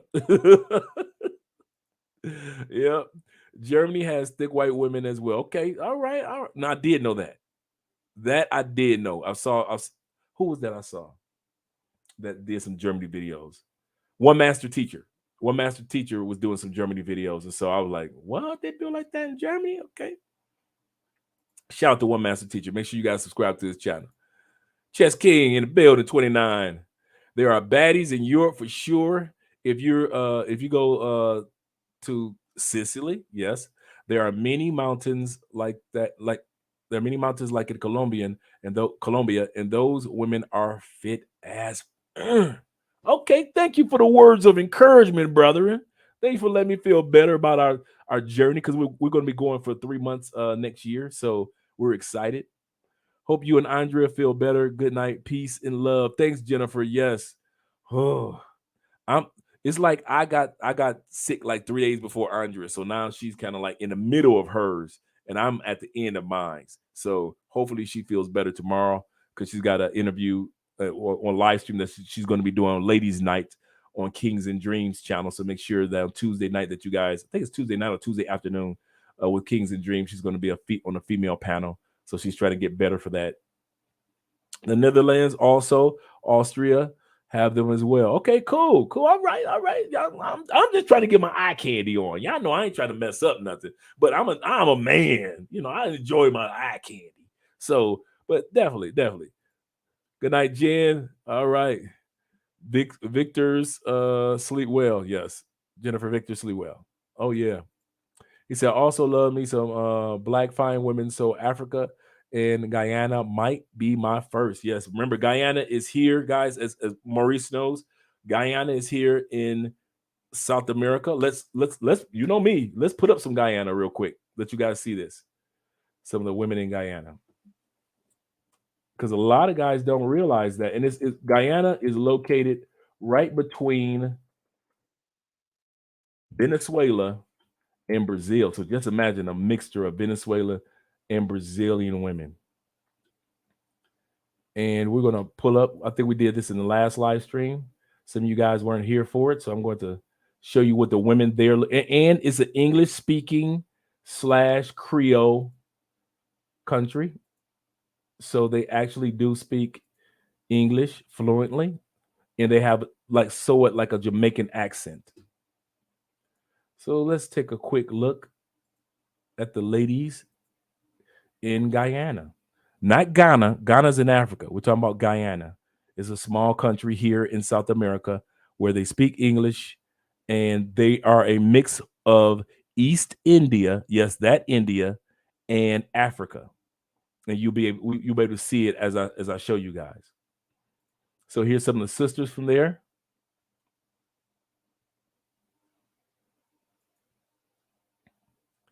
You guys get a chance to see it. You can see the difference in complexions. You can see the India in the complexion of some of the ladies. And some of them are, yes, they have some thick sisters down there too.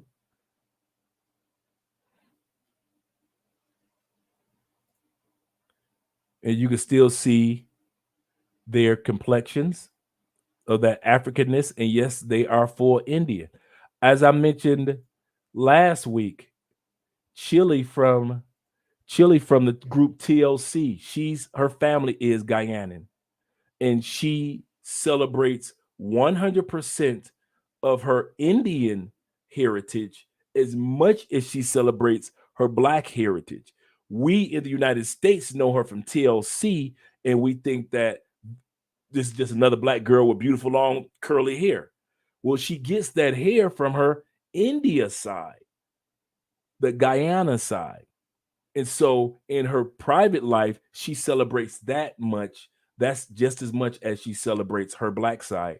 So just in case to give you an idea of a woman from that region, once again,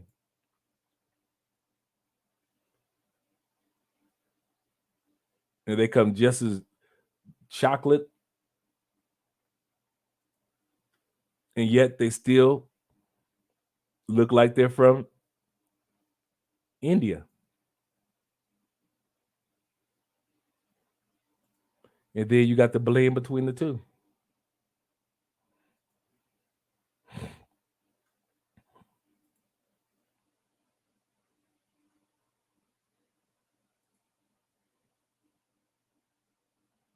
I like this photo because this young lady here, she's got that kind of built like Chile has too.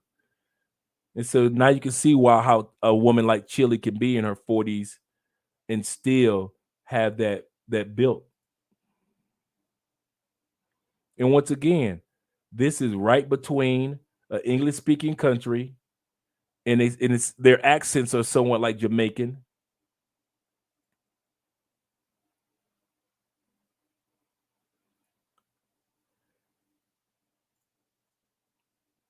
And they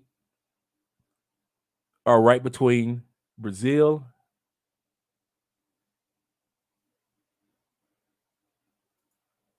and Venezuela.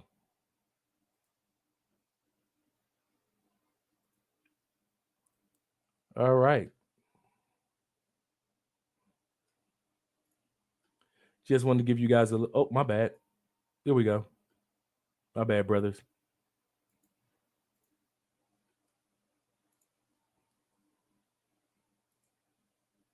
That's what I was doing. I was actually showing you guys. And all this is in Guyana.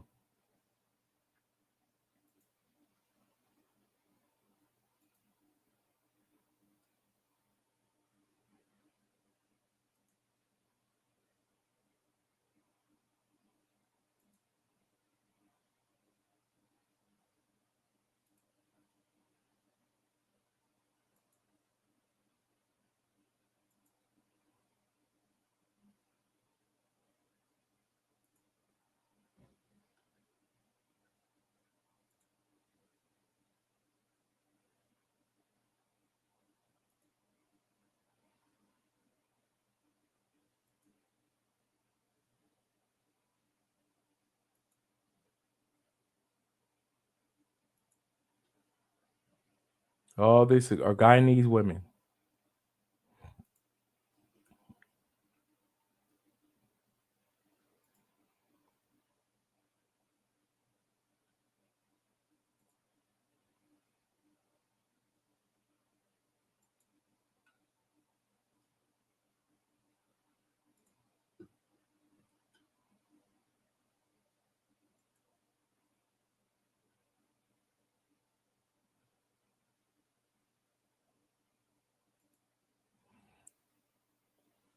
All right.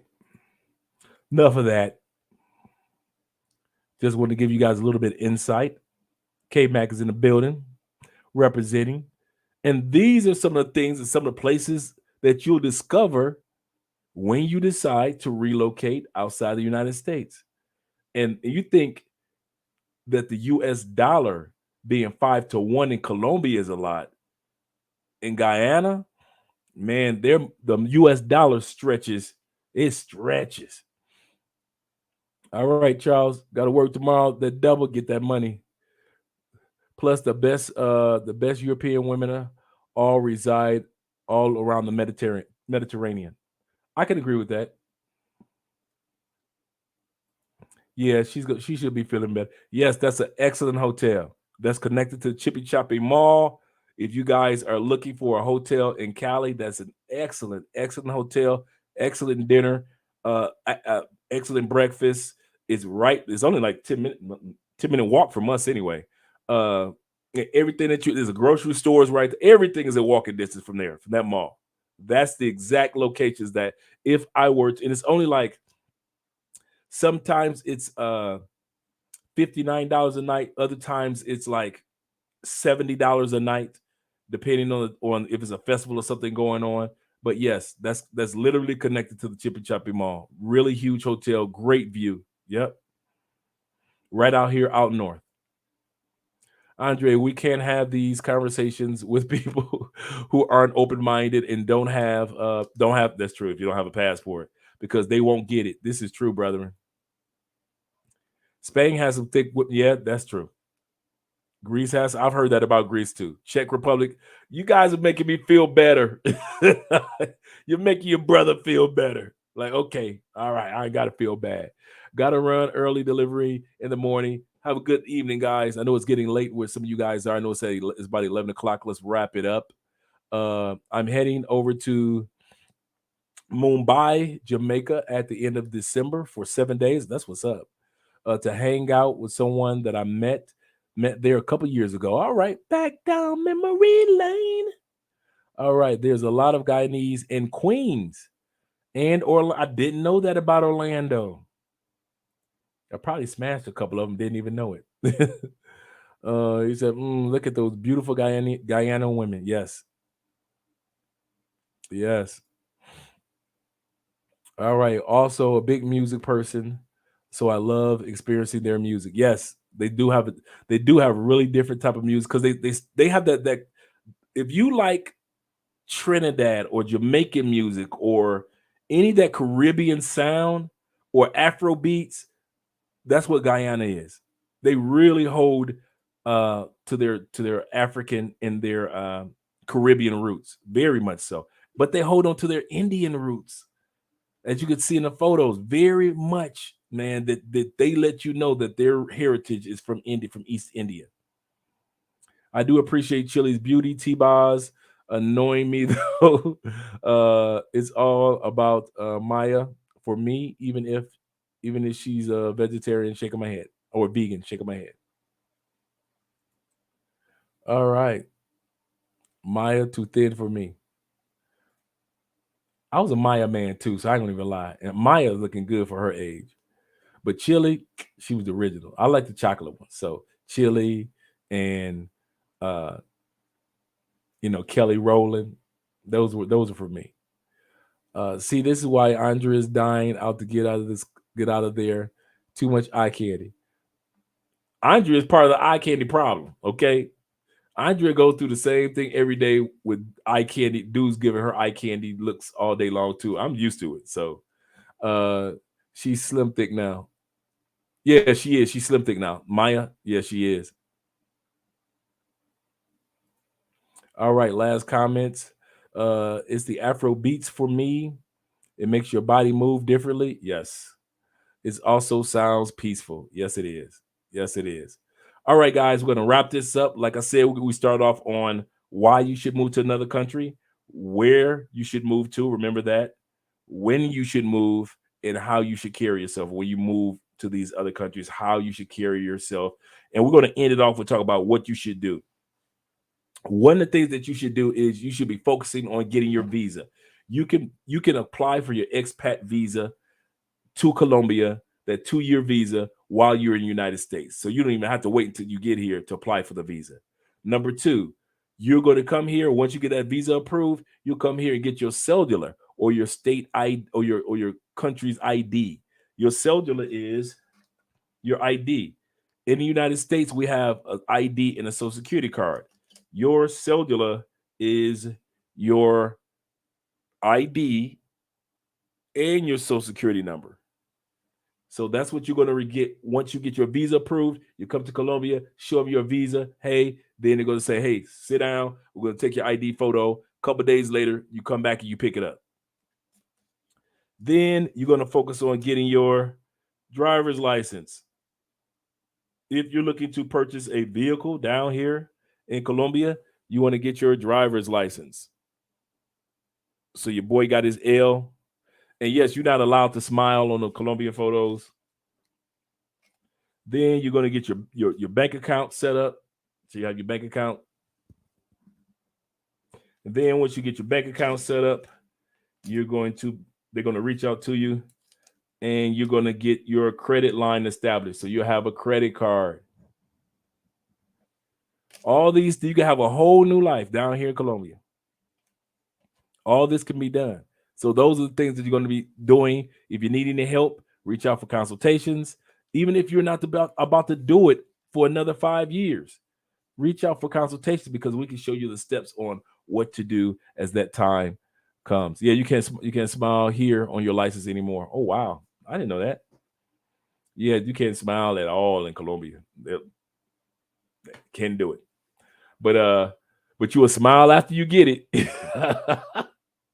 Well, my name is Andre of Love Crossing Borders, Mostly Money. Thank you guys for the super chats. Thank you guys for the cash apps. Not super chats, but the cash apps. And thank you guys for the PayPal. We appreciate you more than you realize. And we are out of here. I'm about to go take a shower, get my butt in bed, just relax and enjoy the rest of fantasy football tonight and chill. All right, guys. Brazil or Guyana, top tier on my list. Yes, especially since it's an English-speaking country. So definitely. I'm going to try to talk your boy Ace into going down there with me at the beginning of the year, see what I can do. All right, guys, I'm up out of here. Love Crossing Borders, Andre Spence. I'm gone. You guys have a good night.